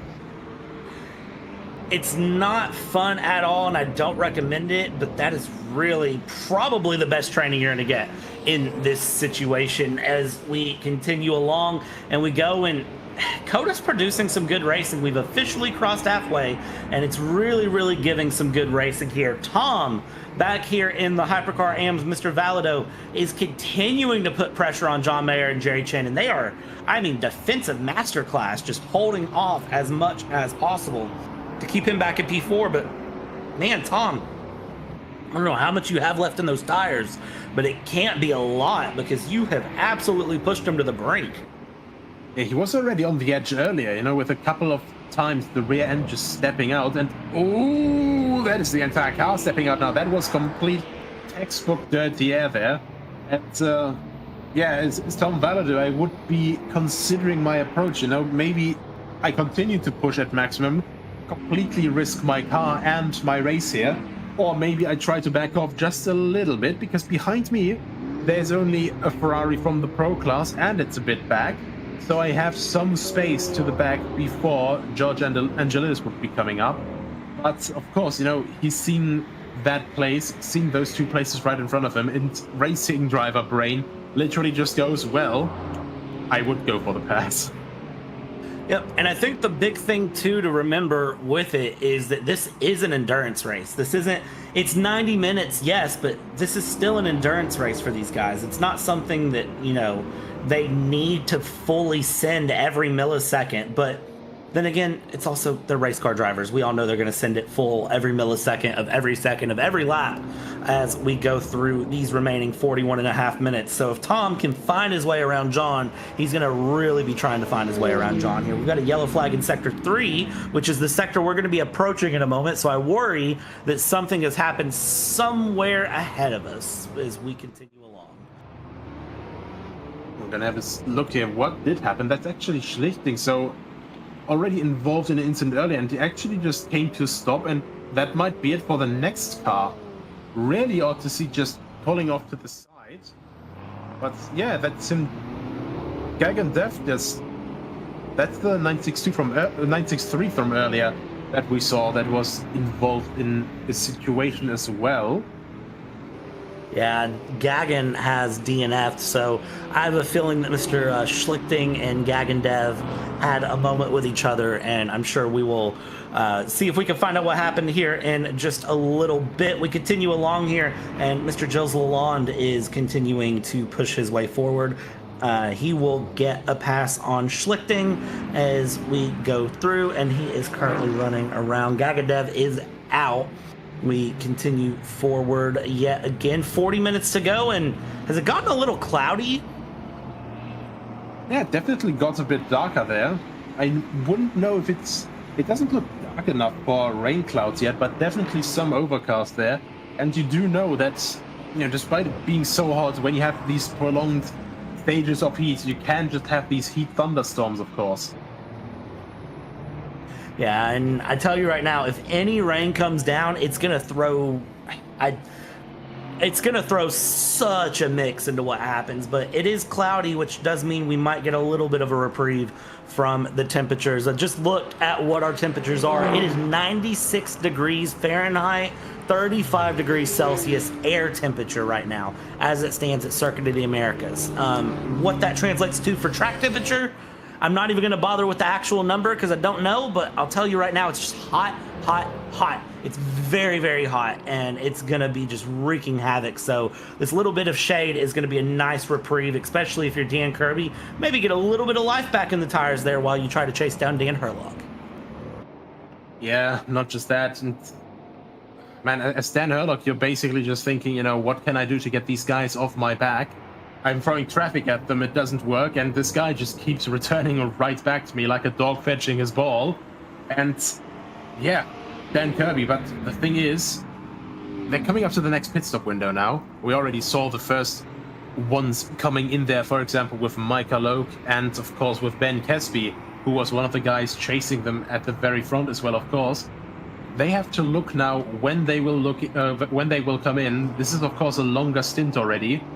And you know, whether they actually want to just keep going like this, whether they're willing to lose time on these more worn tires by now. I wish I had a good answer for what they're looking to do, but, you know, we can speculate as much as we want, but I don't have a good answer for them as we go. I can tell you that they are absolutely flying along, though, and they're looking through. We'll see how this battle shapes up, but, you know, you said it yourself. Every time we throw traffic, we throw something in the way. They just find each other yet again, and I worry that the next 37 minutes that will continue through. Stephen Miller, we got a little bit of information. It was something with fuel. He said the fuel did not engage. So when he pit in, he didn't get fuel. Just running out of fuel on the outlet then, trying to get back around. And yeah, that's just really, really unfortunate. You know, that's probably the worst reason to DNF as well. I've not actually seen that one before, so that's a unique one to have. Is, you know, you pit in and the pit crew just kind of looked and said, what are you doing here, man? Why are you trying right now? No, we're not doing this. Is this Dan Kirby finally getting around Dan Herlock as they go down into turn 11? Well, he had a nose in the mix as they went around the GT3. He didn't get there. Tom Lane right behind. Yet again, we're going to turn this 2-car battle into a 3-car battle and possibly into a 6-car battle. Yet again, as we continue along, 36 minutes to go. Dan Kirby right behind Dan Herlock, trying to look for a move. And again, he still can't get that pass done. He's just right in the mix, but he's missing something to get around him. I don't know what he's missing, but there's something that Porsche is not giving him.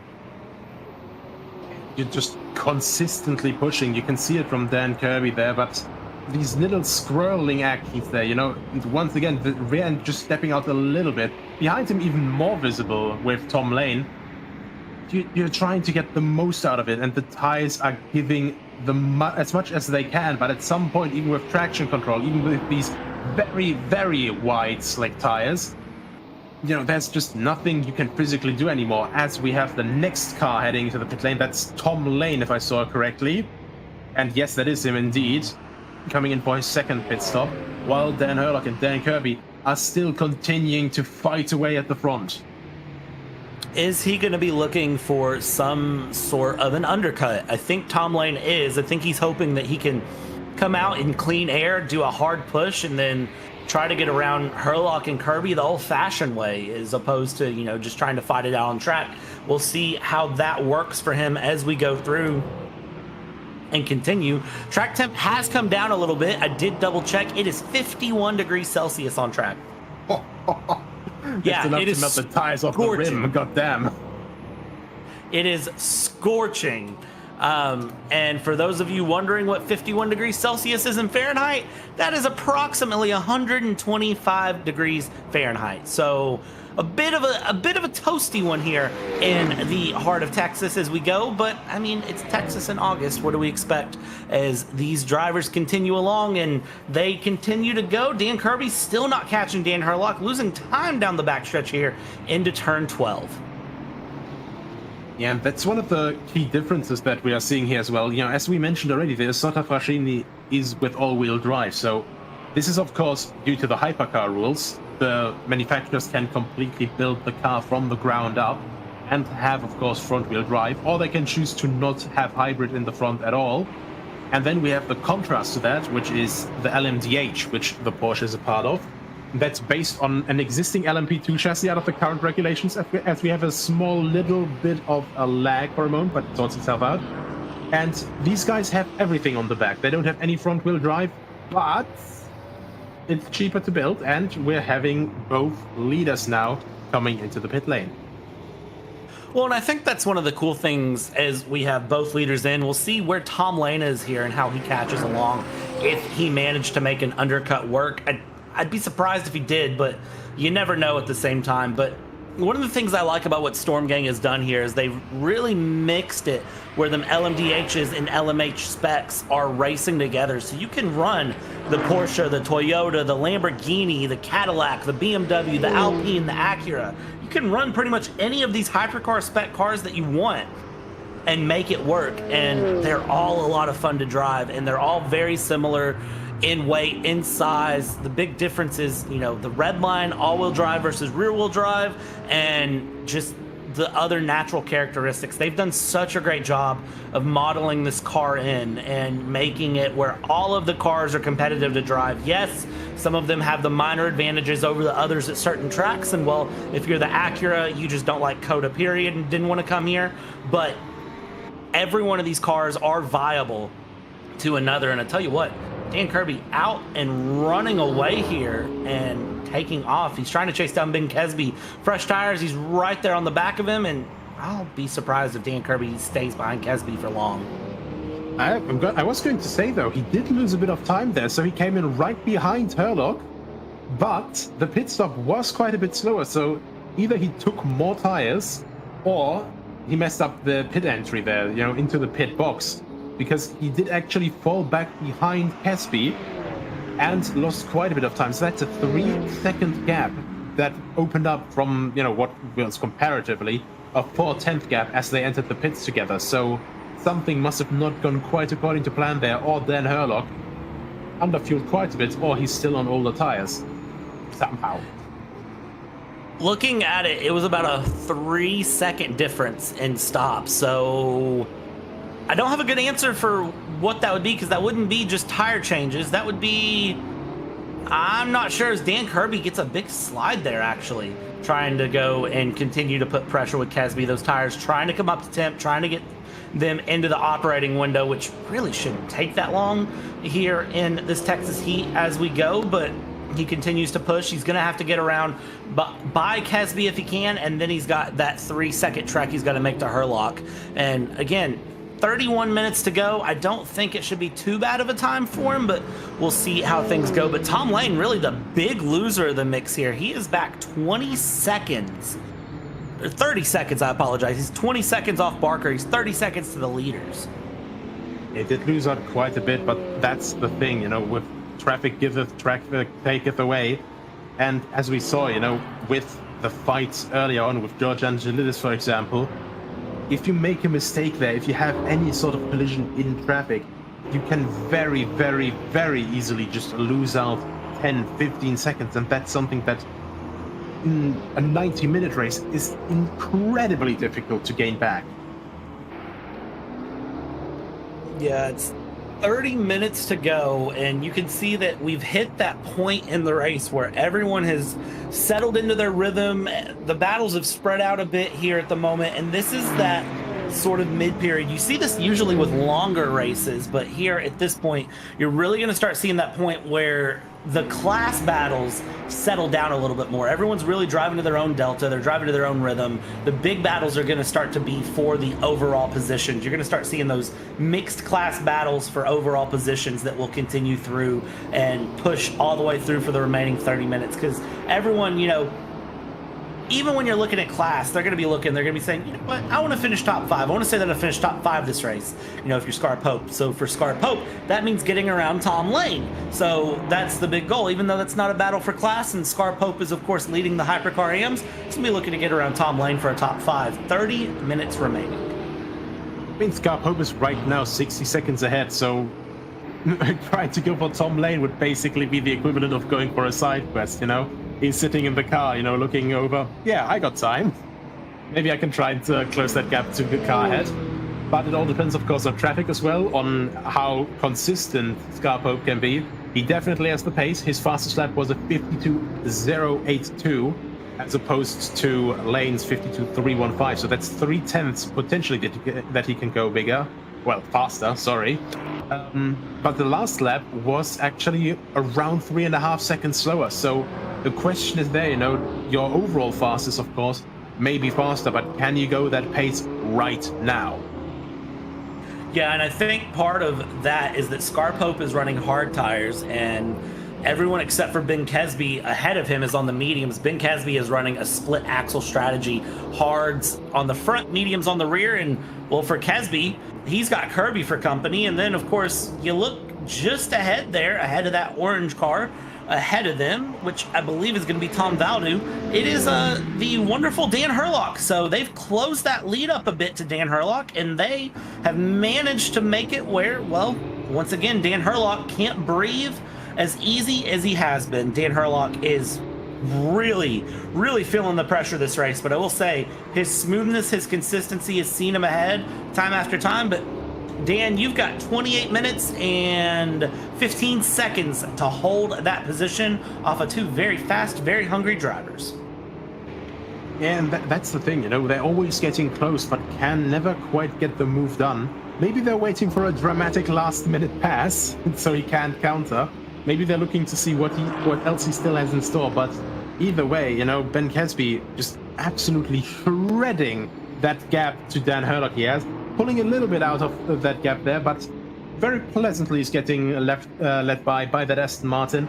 And what used to be a 2.5 to 3 second gap, within 2 laps has gone down to 1 second, and now below 1 second on the brakes. So those split tires are definitely working out in Ben Kesby's favor right now. Well, and I do think that the split tire strategy is a good strategy. It's something that not everyone likes, but he's doing it, and then Alexander in P10 is doing it as well in the Ferrari. And I mean, they are making up leaps and bounds in terms of lap time to the cars around them. So I don't think it's bad at all, because you get the hardness of the front tire that can withstand a little bit more heat and a little bit more push, but then you get the traction on the medium tires on that rear axle. So I think doing that split axle strategy is a great decision, because now look at this, 0.3 of a second between Kesby and Herlock as they dive down deep on the brakes into turn 11, and now we're going to have this long run down the backstretch. It's the COTA versus the Ferrari with a Porsche not far behind, and they go down the backstretch here through. Kesby's right on the back, gap 5/10, gap 4/10, gap 3/10. Is he going to try a dive here into turn 12? He's not. He's going to hold the brakes, go through, stay behind, and he's going to follow him through the third sector. And we have to look at the sectors here as well. The pace is...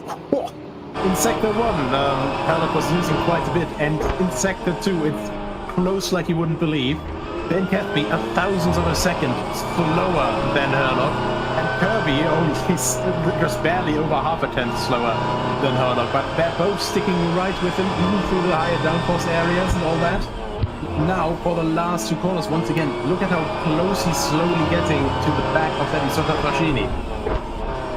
Yeah, he's getting very, very close here as we continue on, but it's one thing to catch, it's another to pass. We say that time after time after time after time after time, and we'll say it until the end of time. As long as racing exists, it's one thing to catch, it's another to pass. And you can see that from these drivers now as we ride on board with Mr. Dan Kirby trying to watch Kesby and Herlock ahead. He's going to be looking for these two to make some sort of a move, because he wants to be there to kind of just scrape up whatever happens. If something happens with those two, then of course Mr. Kirby's there in the mix to get the lead, and you can see the difference in traction and lines that we have through as they go through. Penalty for George Angelidis, and I'm going to imagine that is a track limits penalty that has been handed out for him. And as we said, it's really, really difficult with these temperatures, with this traffic and all that. You know, you over push just a tiny little bit, and yeah, immediately, like, it's just merciless there. Yeah, it goes off the line a little bit, goes off the rails, so to say, into the marbles, and as soon as you're off that, the slick tires basically just don't grip up anymore.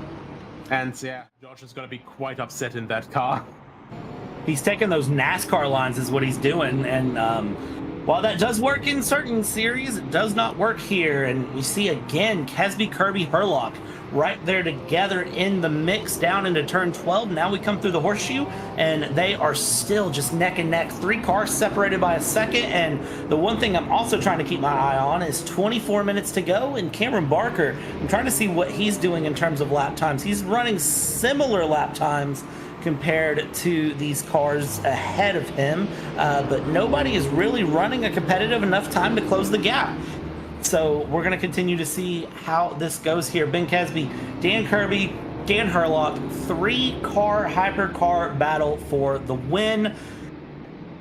And Dan is, I mean, he's performing well under pressure. I can't say a lot about it. He's doing very well under pressure to be smart and pick his way through. He's got to be careful right now, because that's a car exiting the pits, and you got to watch out and hold on. Oh! They make it through okay, though. Excellent spatial awareness from everyone there. And whoa, now we see the big speed differences again, though, between the GTs and the hypercars. And of course, the Hypercar Pro and M were like lapping each other as well. it's all just dirty air festival right now through the SS section here, as Ben Kesby is trying to do these slightly altering lines, trying to get a little bit out of the dirty air of Dan Herlock and get a little bit more speed there. And he gets it. Now onto the way, down to turn 11. Can he quite make a move yet? Not quite, but the next Ferrari is moving out of the way there. That would be a teammate of his, of course, with the same livery. Now maybe not quite being able to get the slipstream, unfortunately. You really would have wanted the slipstream, but I tell you what, you've got a teammate not too far ahead too that's probably going to play second fiddle there to help you out just a little bit. And look at that! Oh no, the teammates come together. They broke the golden rule. They broke it. Oh my gosh! That was Kesby coming together with a teammate, and I mean, you could see deep on the brakes trying to avoid, unable to avoid, and oh my gosh, that is not what you want to see at all. Yeah, he tries to avoid as well last moment and just can't quite make it. Just the front left edge of the car just digging right through the rear right. And even more bad luck for Kesby now, you know, being right behind that BMW that's just trying to go into the pit lane. But oh my goodness. I hope that he didn't carry too much damage from that. That throws a big spanner in the works, and that was Michael Locke, the other car. That is the teammate here to Ben Kesby in the Crown Dental Group Ferraris. So hopefully Ben Kesby and Michael Locke talk about that one, because again, the golden rule being big time broken there, and that's an unfortunate moment as these hypercars now have to sort themselves out. I do want to pull in, we've talked a lot about hypercars, there's a lot of big battles in the front, but I do want to pull in our friend Stephen Miller running with the GT3Ms, who was in the Acura. Of course, we saw him DNF due to some sort of a pit stop error. The pit crew just decided they didn't want to work today. Stephen, good evening, my friend. Hello. Can you kind of explain exactly what happened? Did your pit crew go on strike? Like, what was it that kind of came along there?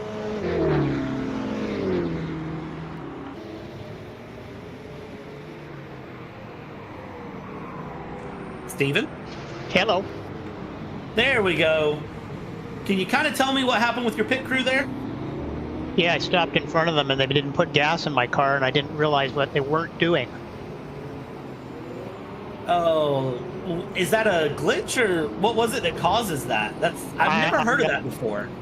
Well, I've never seen it before. It's possible I was in slightly the wrong position and it didn't trigger, but because of the staggered pit boxes, which is something that only became evident today, because it wasn't really evident during practice that they were staggered, because there was never people out making pit stop during practice and sitting in, you know, two different spots. So I know what the answer is next time, but just one of those dumb mistakes. I still got 8 points though, because we do drop a round, and I have no other rounds where I haven't finished, so I pick up some points from one of my previous rounds, so that's not a bad thing. Hey, that's a good thing for the championship battle here. Talk to me about COTA though. This has proven to be a fairly difficult track, honestly. It is, and I think the first part of the race suffered from the fact that there wasn't a lot of time where everybody was on the track together to really appreciate where you could drive around other cars. So there was some, what I thought was very aggressive behavior from some of the back markers and some of the hypercars in terms of, no, I'm coming through. I don't care that you're there.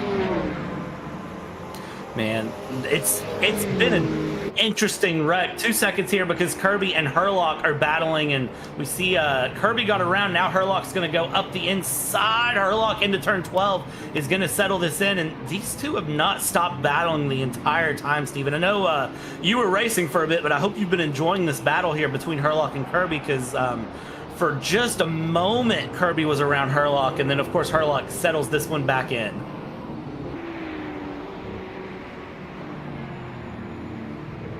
Well, things usually settle down once people get going in the race. So I missed a bunch in the middle while I was out trying to figure out what to do next.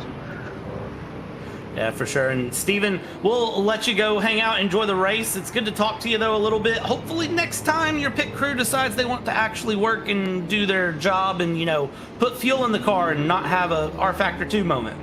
No, we're not bringing ice cream to the track anymore. I don't blame you a bit. Take it easy, man. Okay, bye. All right, Nico. Well, for a moment we saw the pass, and then we saw the pass back, and now we've got Cameron Barker and Kesby, and the drivers have decided 15 minutes to go. Let's go ahead and just everyone start passing everyone and get some gaps closed up here. Yeah, not only that, it was also with traffic involvement once again. So, yeah, Dan Kirby just, you know, getting some lemons and making lemonade with it. Really, really well done. And at the same time, Herlock just instantly able to counter on the next straight, but that's also, you know, knowing your car. That Sota Frashini looks absolutely planted here and absolutely rapid on the straights. And, you know, then you could say, oh, the car's overpowered, you know, this, that. But you have to be a good driver to make use of a good car as well, and that's what we can see here right now. But what I'm also noticing, Kesby, that dropped back quite a bit now. He already took his third stop now. So I'm thinking, you know, he's now unfortunately taken the very, very short end of the stick and getting GT traffic right in the middle of the SS, losing quite a bit of time. But that's the last stop out of the way with 60 minutes to go. That was definitely, you know, with lower fuel in it now. And he can basically just focus on pushing to the end. You know, he can basically take anything as it will now. Yeah, he's going to be looking for something different here. We jump back to the AMs for a moment because Meyer and Valadu are battling here, and we've seen Tom Valadu over and over again really pushing that Porsche. Has looked a little wiggly, but he's seemed pretty comfortable. And of course, Meyer there in the Mistral Porsche 963 has seemed very smooth and consistent. I don't know if it's different driving styles, different setups, but it's producing similar results of absolutely stellar racing here in the Hypercar AMs as they go, because Herlock and Kirby at the moment aren't too far off of each other either. They'll continue that battle, I think, the remaining 15 minutes though. Yeah, absolutely. And this is now for the final spot, of course, for the Hypercar AM podium. And Valadu, we've seen a lot from him already, you know, a lot of unfortunate moments trying to evade other cars, having a spin, but it still brought him close enough to be challenging one of the two teammates that, of course, were mainly fighting against George Angelidis earlier. Now George Angelidis focused his fight more on recovering after that collision and then unfortunately getting a penalty as well. So, yeah, now the fight has basically just shifted to a different driver involved. Yeah, we'll see how this goes through to the conclusion here, because it's going to be a very, very close one for these guys as we continue on. Yellow sector 2, and that is why. That is the Alpine sitting off to the side. That is Jason Whited, and I wonder exactly what happened to put him there, because that's a very weird spot to be off, and I'm going to guess that possibly a rear axle lock here as we have, and yes indeed, just hard on the rear axle, trying to get deep on the brakes, and the car just did not want to go, and thankfully he got out of the way of several other cars that were making their way around. That was a really good reaction from him though, you know, just slamming on the brakes, getting the car stopped before there could be any, you know, big disaster happening there. And my goodness, Valadu is still really, really pushing out, trying to go for a gap that doesn't quite exist. And that is David Jones, I think, almost committing vehicular manslaughter there, but thinking better of it. And yeah, of course, losing a bit of time, but that is a far better price to pay than a penalty post-race. Yeah, and that was David Junt there in the lead of GT3s by 1.7 seconds over Eduardo Bonica, and he'll continue to try to hold on to that. GT3Ms, you have Moreno, who's in the lead by 37 seconds, and then, of course, we've talked about the Herlock-Kirby battle. That gap now under half a second as we continue to watch this battle in Hypercar AMs, because, of course, Pope is ahead by 42 seconds here in Hypercar AMs. We're battling out for P3 overall. That's really where the sausages are currently sitting here. But Herlock and Kirby not done. Kirby right on the back, 0.3 of a second. They come out of turn 11. And now let's put the power down. What in that Hypercar do you have left with 13 minutes and a half left to go? Well, whatever you have left in that tank, you're going to want to burn all of it off. You're going to want to be as light as possible. We see the gap right now. That's about 54, 55 seconds. And that is still, you know, he has to try and get a little bit more time back. That's, I guess that was with a pit stop still, with a tire change. So I wonder if that maybe broke his back here for his chances, because the gap has to be a bit smaller than that to actually be able to, you know, try and undercut them.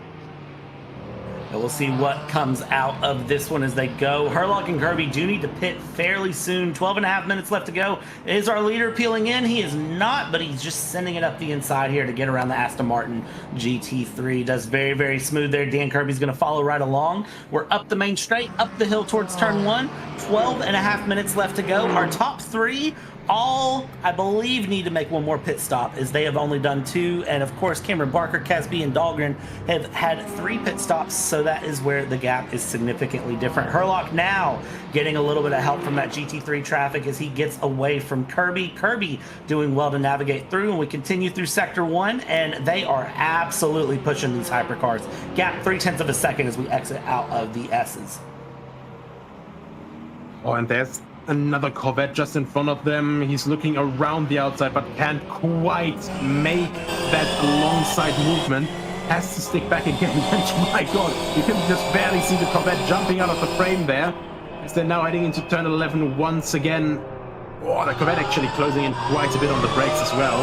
Dan Kirby trying to get it as planted as possible, but God damn, that sort of machine is just so planted and so fast out of that hairpin. And he's not quite able to drop Kirby, but he's able to put enough of a gap between them that Kirby is just not able to strike. Yeah, Herlock doing a great job of using the all-wheel drive in that Asota to get around Dan Kirby and send his way out down that main straight and get just enough of a gap that even with the draft, he's not through. Dan Kirby's going to have to get very creative if he wants to get a pass, and it really does look like that first half of the track is where he can make that pass count. Before they hit turn 11, he's got to set in and make that pass. We'll see how he does as we continue around. 10 minutes left to go in this 90 minutes of COTA. 80 minutes down, 10 to go. If you've got anything left in the tank, now is the time to spend it through. And are either of these guys going to look for another pit stop? I don't see it. Nope. They will go around for at least one more lap. I can't imagine they're going to make it the entire 10 minutes, as we've seen several other cars through, but they are looking to try it at least. Yeah, that's going to be the wild part here now, because yeah, either these guys will actually try to stretch it that far, but since they've been pushing that hard, I literally just cannot see them making that distance over. And one of the nice things that I noticed actually just now, Cameron Barker was already in the pit lane as well, and he's in front of Casby. He's actually within striking range almost of these two guys in front, and of course Tom Lane got beaten a bit back over the duration of the race. He's 30 seconds back behind that lead fight, as it's really heating up here again now. He still has a pit stop to make. Tons of traffic coming up here too as they dive into turn 11. Does the GT3 see him? The answer is no, but Kirby and Herlock doing very well to get past 2/3 of that traffic, and now they just got to get past the last little bit here as they go down this back stretch. They get around the Aston Martin, and they're going to slot back in there in single file. Dan Kirby 4/10, 3/10, almost as they go into the braking zone and a little bit deeper on the brakes, but not enough there for Dan Kirby to get into the braking zone. You would think that that would be the best place to pass into turn 12, but he just doesn't have enough in the car to make it happen as they continue around yet again. 9 minutes to go. Eduardo Benica now getting a penalty there for track limits in the GT3 category, and I am going to guess that that is just coming through the S section there and running a little bit too wide. Yeah, and these guys, of course, you know, the leads for the GT3 Pro, they're a little bit further apart. And oh, that's once again one of the Ferraris missing their braking point and almost taking out Eduardo Banica. And oh, Eduardo actually getting, the other one this time. Eduardo getting hard on the throttle there, too, coming out of the exit of 11. I think he knows he just almost got hit, and I think he just planted the throttle and said, you know what, I want to get away from them as fast as possible as we continue on. 8.5 minutes now left to go. We continue through. Eduardo Banica, 4 seconds he needs to catch David Junt, and that gap is going to just grow because now Eduardo has to serve a penalty. So David Junt very securely there in the GT3 lead. If he can just stay nice and smooth, and we're really starting to see that point where track penalties are becoming an issue. Yeah, it's getting very, very close to the closing minutes. Of course, you have to always find that balance around here. You know, you are pushing on the limits, much like these two men on the screen right here, trying to go for the over and under. And he's actually moving down the inside, but can't quite take the rhythm, can't take the momentum through the corner. And Herlock just flies away again. I think he just really has to try and just stick as close to the butt of Herlock's car there as possible, and then just try to accelerate purely on grip. It's gonna take really hard pushing. I mean, he's putting pressure. He's putting a lot of pressure, but he's just not been able to capitalize through. Tom Lane has been in the pits, so these guys are your leaders by 47 seconds over Cameron Barker. What once was a 6-car battle at the start 90 minutes ago has led down to just these 2 drivers battling it out for the win. And we'll see what happens. Is one of these guys going to decide to stay out and the other one? We'll find out here. 7 minutes they cross through. They're going to have at least 3 more laps to go if they have the fuel to make it. No, there it is. Dan Kirby in. Dan Herlock stays out, and Dan Kirby opting in for the earlier pit stop. Dan Herlock will go 1 more lap, but this is the question. Is Dan Herlock just going to rip the Band-Aid off, all the pace, everything he has? He needs to put it through now, and then Dan Kirby is going to have the best outlap of his life. Yeah, absolutely. Another question is, where will Kirby also come out in comparison to Barker? Because you do, of course, lose quite a bit of time, but I think he should be fine. This is literally just all down to Herlock and Kirby, but Herlock is losing a lot of time here right now. Look at that amount of slowdown he had to do behind that GT3 right in the middle of the S's there in Sector 1, and that could play into Kirby's cards. Kirby is probably liking what he's seeing right now. He's back on track, gap 26 seconds to Herlock. So Kirby might have just pulled off the undercut of a century. We'll see if he's able to keep going. He's got traffic to contend with of his own, though, and you can see that he's very, very quickly going to want to navigate this. That is one of the Mistral Porsches going there around the outside. He gets through, no issues, no harm. Now he's got a Mustang to get past, and well, he gets past the Mustang. Now he's got to get the Aston, and it looks like he had a much easier time than, say, Mr. Herlock to get through his traffic. Herlock now coming around the triple right-hand horseshoe and is going to be looking to go through. I would imagine he's going to dive in the pits this time by gap 27 seconds as they look, and that is going to be the big question for me. Is 27 seconds enough for his pit stop? I don't know. I don't know if that's going to be enough time. It's going to be very, very close, though, as we see Mr. Dan Herlock coming around, and I would like to think he's going to dive in the pits this time by. Yeah, yes, he does. He has to. There we are. And I honestly didn't think that he was able to continue the entire rest of the race, because that is, we have around 1 minute 54 for the average lap times in the last couple laps, or 55 actually right now. So that would have been another 3 laps at least with how he came around, and I just couldn't see him save 3 laps of fuel in that final bit there. He's still standing still. It's counting down, and he's still stationary. Unbelievable. Now he's moving, but that is a very, very close gap. Where's Kirby? There's Kirby coming across the start-finish line, coming at full speed, and he's flying past. It's going to be tight into turn 1. It's going to be very tight into turn 1, and just ahead goes Kirby over Herlock. But Herlock, of course, fresh out of the pits, 4 minutes to go, and Dan Kirby might have just pulled the undercut of the century, the undercut of at least the past 90 minutes that is going to count, and now Dan Kirby has got to run away. He's got to run away. We know Herlock has a little bit more pace here, though, Nico, so it's going to be so close to the end of this race. that undercut was a gamble, but it was a gamble very well paid off. This is in Texas, but he just took a quick excursion to Las Vegas there to gamble like that. Absolutely fantastic going. Now he just has to keep it clean. He has to keep it tricky and smart through the traffic. And of course, this is now one of these sections upcoming where the Isotta Fascini is just a lot faster there.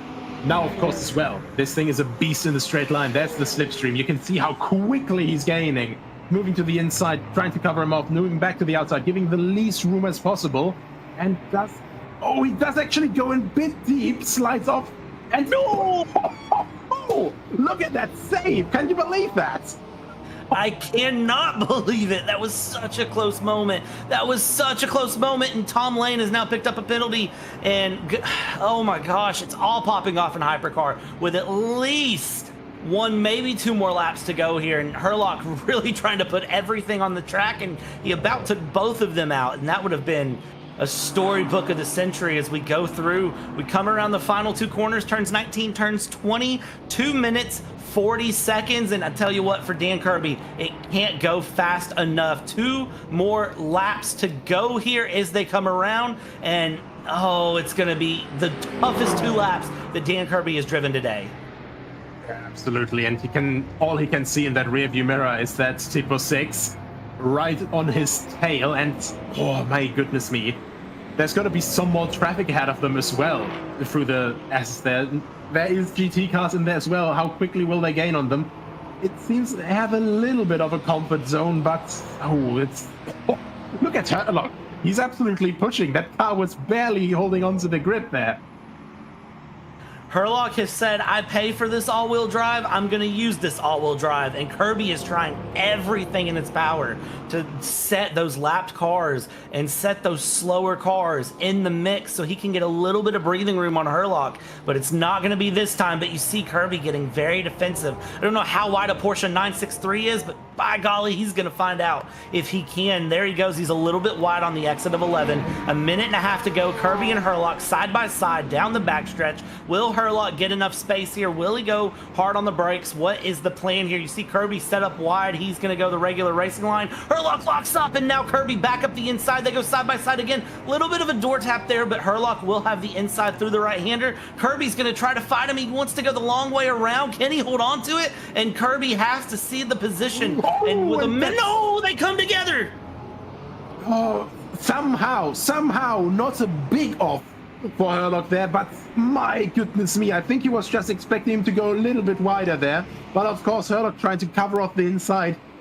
Kirby couldn't quite expect it, and these guys are so under pressure. You can see it here now, just boiling over. And I think that might have been it, because that will very well be some aero front damage for Dan Kirby. What? Flag this time by final lap. Dan Herlock has 1 lap of defensive driving he needs to do. Gap 1.1 seconds after that contact. It is the final chance Dan Kirby has to go for this win. After 90 minutes of battling, it all comes down to this, and this is going to be where it really sets off, is through the S's here. That's where we'll know if there's aero damage. We'll know if there's anything extra in that tank Dan Kirby can give. Gaps down to 9/10 now. It continues to come down. It does look like Dan Kirby is gaining, but I don't know if it'll be enough here towards the end. We hit the 0 minute remaining mark. They're running down towards turn 11, and for the final time, Nico, this is where Dan Kirby has to try to make a move if he can, but I worry it's too little too late. Yeah, and that's just such a big gap still. A lot of cars, of course, there as well. Another Corvette he has to get past. Another 2 cars in front there that the Isotta Fascini has to get past. But yeah, I think the Isotta just got the longer end of the stick there once again. You have to be honest, Daniel Herlock, he did an absolutely phenomenal race so far. Really just putting the car every single time in the situation where he had to put it.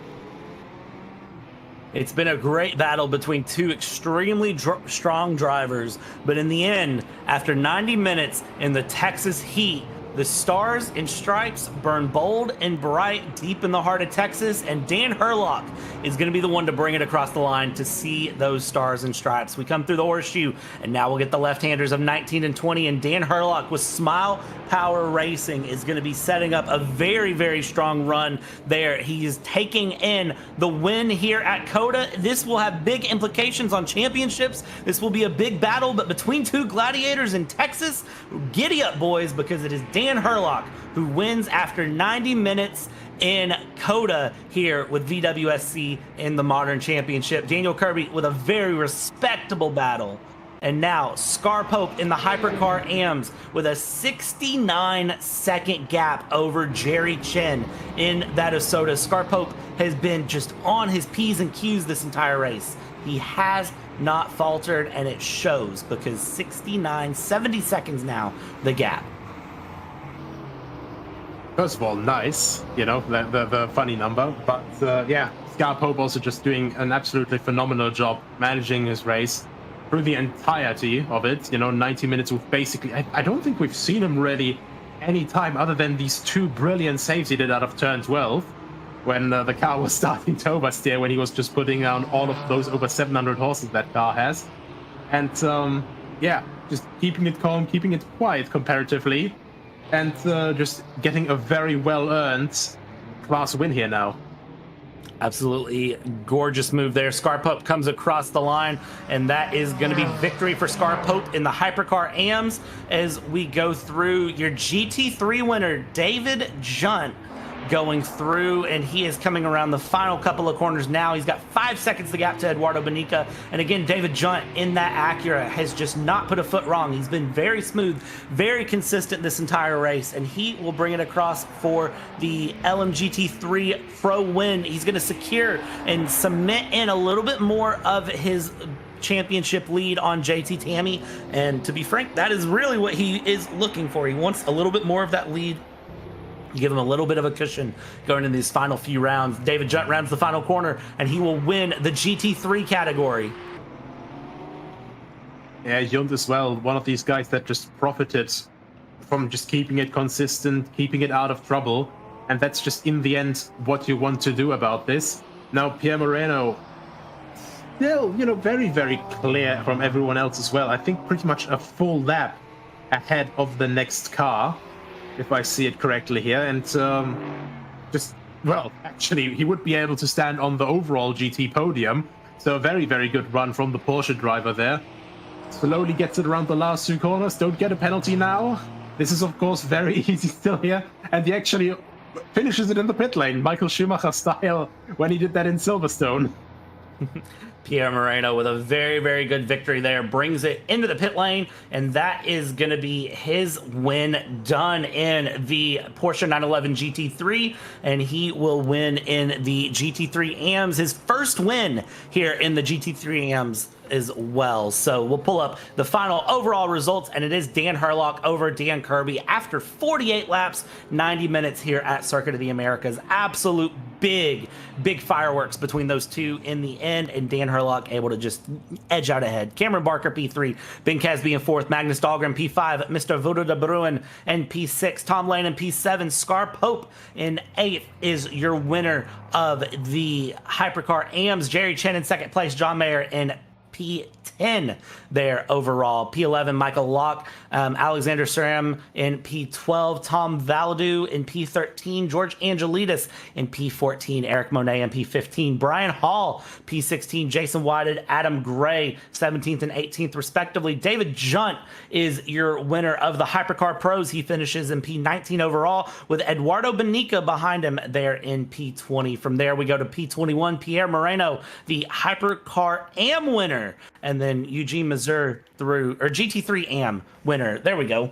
And Eugene Mazur in P22nd, Johnny Gutierrez, Adrian Rice, James Walker, Alexander Ayres, Ryan Paulbert Reyes, William Schlichting, Mike Bice, Gilles Lalonde round out your top 30. From there, just a few more drivers, Stephen Bice, and then, of course, Gagan Dev, we saw DNF, Stephen Miller DNFing, Dan Scott DNFing, Ross Smith DNFing, and Ernest Bernardo, your DNFs through. So 31 cars finishing out of the 36 that started. So big runs from everyone. It's been some exciting racing, though, Nico. It's been awesome to watch.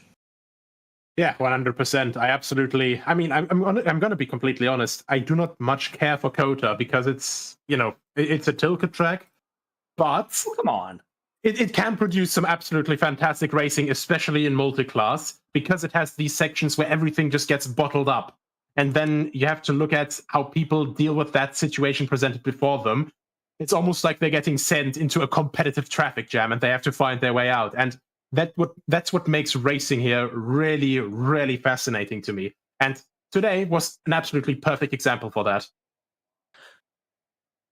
I love COTA personally, and that's not just because I'm American, but I do think it's a good track. But let's go ahead and pull our drivers in. Let's get some interviews going with some different people here. And let's start out with the GT3 AM winner. And I believe this is his first win in CMS, if I'm not mistaken. So Pierre Moreno, good evening, my friend.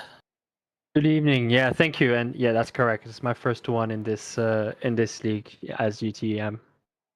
I'm gonna have to ask then, how's it feel to be a winner for the first time here in the CMS racing? It's pretty cool, honestly. I've really been enjoying the last few races. I think I finished P2 in all of them, except maybe the first one. It's kind of like race of attrition, and the tactical game, the strategy is really important. So I've been really enjoying that. Because you don't really get that in other sims. It's more of an R factor thing. So really enjoying it. And Pierre, we have the debate here of if COTA is liked or hated. What's your experience with COTA? And was there anything that you kind of brought into this race that you kept together to be ready to go? Yeah, I think, it is Marmite track, isn't it? For me, I like it, but only once I've sort of figured it out. Until you get the track limits figured out, that's where the pain is. But I think with the changes that have been made, it's honestly been enjoyable. And the rest was really what I brought into the race was just preparing, I guess, from the past races, the strategy. On the Porsche, it was quite useful to just change the rears and keep the fronts. That's what I did, and I think that gave me a big gap towards the end. I wouldn't have expected changing the rears and keeping the fronts, but that's interesting to know.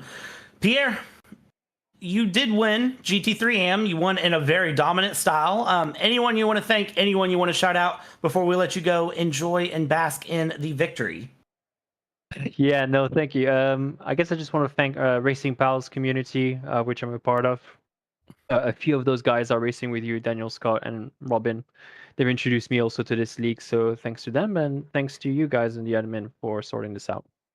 Awesome, and a big congratulations to you, Pierre, winning GT3 AM, and hopefully we will see you at the next race here in a couple weeks in Fuji. Yeah, will do. You have a good one. Awesome, you too. Thank you.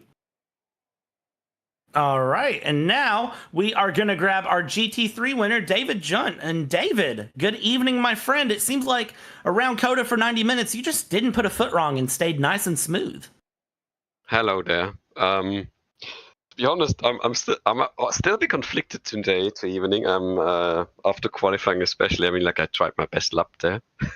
Was a good lap, but the Astons, that one lap pace that Alexandre and Eduardo displayed, they were just in the end unconquerable there. I was just glad with third place, and I was like, I think the start was a bit confusing. First of all, I think Alexandre didn't really pass, and I think like I followed Eduardo, and I just still didn't try to pass. I just kept our positions and not to be wrong about something.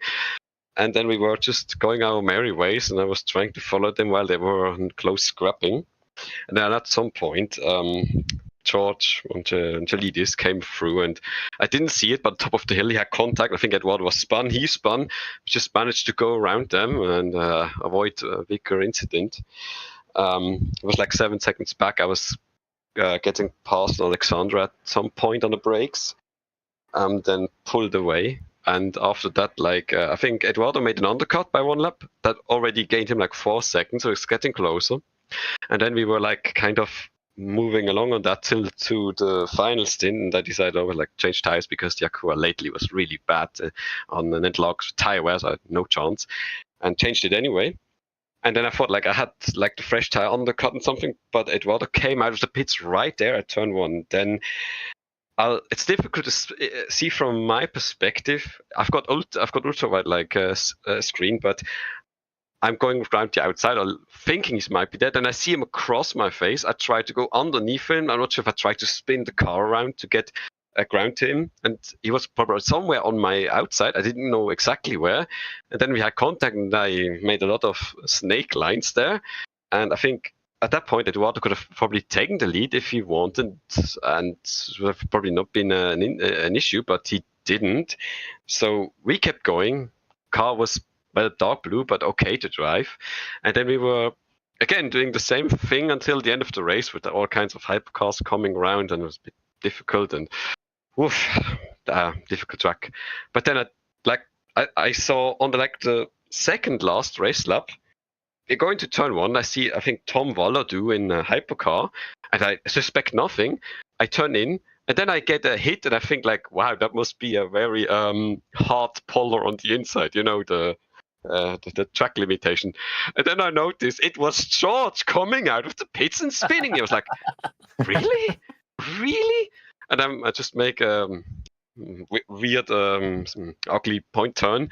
Car is now dark blue on both sides and crabbing a bit. And I was like thinking, okay, well, I guess George had a bite on both of us, and we both lost time, and that's not gonna be second.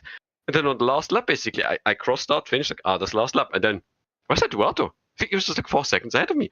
And then I see he's in the pits, because I look at the pit outside him, and I think like, what? Why? And I thought that must be a drive-through, because why would he pit? So I was handed back the lead somehow, which pace-wise, I didn't really fully have it, because at the start of the race, Aston showed that both of them showed that they had a fast car, and they were faster than me. And then the incident happened. But I think overall, I was not much faster. I was just, I don't know, this is the win of the luckiest, because it felt like that. We could have all probably had it, but more like one fell short because of some small incident, but a really weird one. So it's difficult to say. Like it was a cool race, but it was just a bit, awkward about those contacts. But I hope Eduardo will not be too angry about it. I would also not. I would not be at him, because I was really tight with him. But I kind of had it, when I look back at the start of the race. But I don't know. It's just how it happened, how it worked out. But I hope we can have a good race again at Fuji with him and the other guys. Yeah, I think it'll be a good race moving forward. So, do you think it's luck? I heard you say that you think it's a race of the luckiest. Do you think you just had a little bit more luck over Eduardo this one? Because you all were battling pretty hard all the way through. Yeah, I go to say luck. I don't want to go to skill too much, because I think like I also don't want to be too mean about the cars, but like Aston plus skill, like Eduardo, like JT, like William, they all have skill coming with the car or being with the car, and they know how to set it up well. And I'm kind of need some tips by like two people like Ross Smith, for example, and Beck Ely to make the Acura still fight back. And I think to Ross, I also give a thanks out, because before the race, he gave me like a slight tip on the anti-roll bar to go with like the wing. And it made the car a bit more predictable in long hand turns and more stable to drive. So I would say being able to keep off with the Astons and with Eduardo was also probably a bit thanks to that. So that was nice. Awesome. And David, anyone else you want to thank? Anyone you want to shout out before we let you go enjoy your win? Yeah, just like my team again. Like they probably don't look at this too much, but they'll probably be happy seeing me fight around there, that I still have something in me. And probably also shout out to some friends maybe watching, because I was broadcasting it on Twitch. So hi there, thanks. Awesome, big shout out, David. Congrats on your GT3 win, and we'll see you in a few weeks at Fuji. Yep, see you and good evening. Thank you. All right, and then from there, let's go ahead and pull in Mr. Scar Pope and find him the Hypercar Am winner. Scar, Hello, my friend. Congratulations on the win. How did COTA treat you tonight? My nerves are shot, but I made it to the end, so I'm happy. Man, it was a good one to watch, and of course you ran through and you had a little bit of a gap there. It feels like at the end. Kind of talk me through your race and how the ISOTA felt.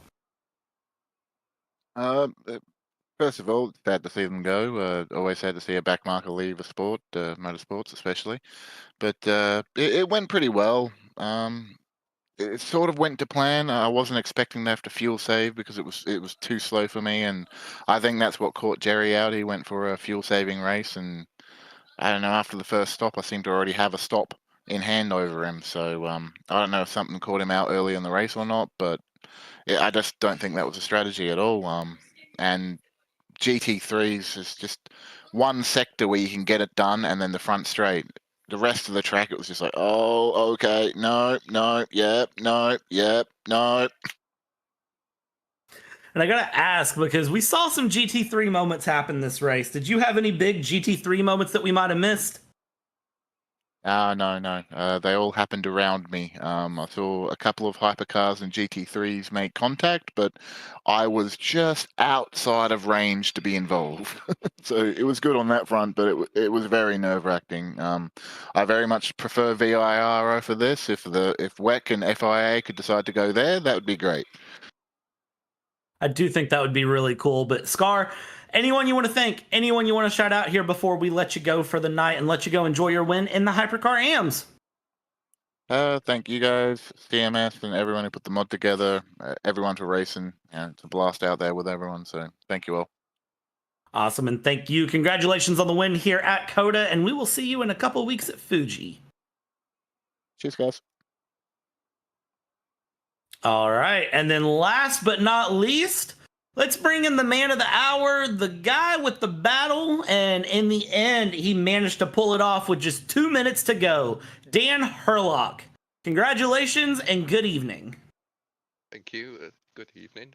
Pretty interesting race, that one, I'd say. It seems like this entire race, start to finish, you were under pressure between Kirby, Barker, Kesby, Tom Lane. You had someone that was right on the back of you from lap 1, turn 1. Yeah, so pretty much my, I guess, strategy was I'm saving enough tires to make it on one set, and I'm saving enough fuel to free stop.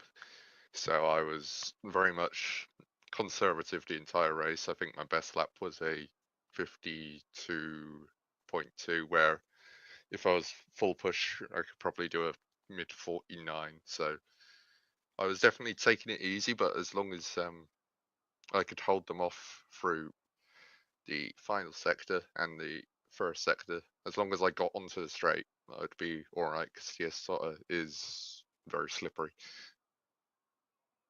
Talk me through your final battle there with Dan Kirby. Dan Kirby, of course, pitting in a little bit earlier, gets the undercut on you, and then you had to fight your way back forward. Kind of talk me through those last few minutes there. Yeah, so versus the Porsche, the SR does have much greater top end speed, whereas the Porsche's all very much in the handling. So it was a case of trying to stay close enough, and if traffic appears, which it did at one point, and that allowed me to get back alongside and almost passed by the end of the straight itself. But yeah, I slightly overfueled in the final stop. That's probably what got me undercut in the end. I had like 5-7 liters too many by the end, but it was a tough race, and I got a bit of a punnet at the end, but that's all good. It's not like it did anything harmful to my race. It actually put me without no pressure for the final lap, so it kind of helped me out. Yeah, it was a big battle between you and Dan Kirby there at the end, but you come out ahead there. Looking ahead and looking at the championship battle, you're right there neck and neck now with Dan Kirby. What's the goal going into these remaining few rounds for the championship to get yourself ahead? Well, I'm not sure what the gap is now, but it'll be trying my best.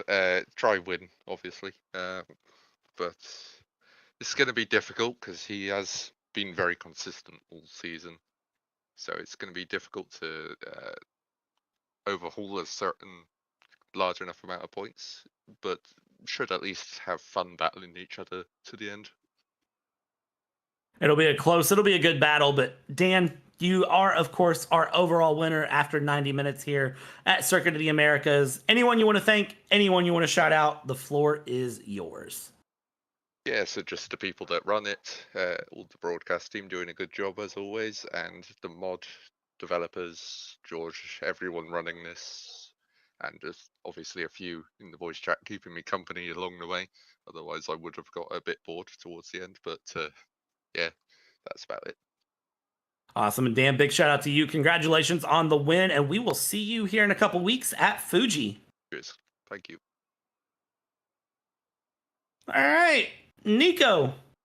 It's been one heck of a race. I think we can safely say that. Yeah, I would absolutely say so as well. You know, with these temperatures, with all the challenges of traffic, all the position fights, you know, and well, fighting the tires as well, as we could see. I think this was certainly a challenge above everything else, and just, you know, well done to everyone who managed to finish this race. Yeah, big shout out to every driver that finished, every driver that showed up and attempted, and a big shout out to everyone that's participated here in VWSC this season. Of course, in 2 weeks, the Moderns come back, 90 minutes of Fuji. So that should be a very, very good one. And then, of course, just 3 rounds left after that. So that is going to be where it's at. And, of course, here on the JP Broadcast Network, we're going to keep bringing things to you. Make sure you like, subscribe, ring the bells, do all of the things you can for free to keep supporting the channel. Big shout out to James Parfit in the background, the man JP himself, who has brought you all of the beautiful camera work today. It's no Paul Glover, but James has done amazing. So big shout out to him. And of course, Nico, thank you for joining me here today for the 90 minutes of COTA. We're going to sign this one off here and call this one a done, dusted Texas day.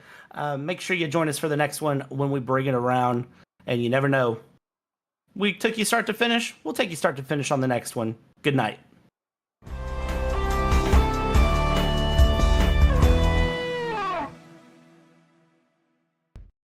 Go.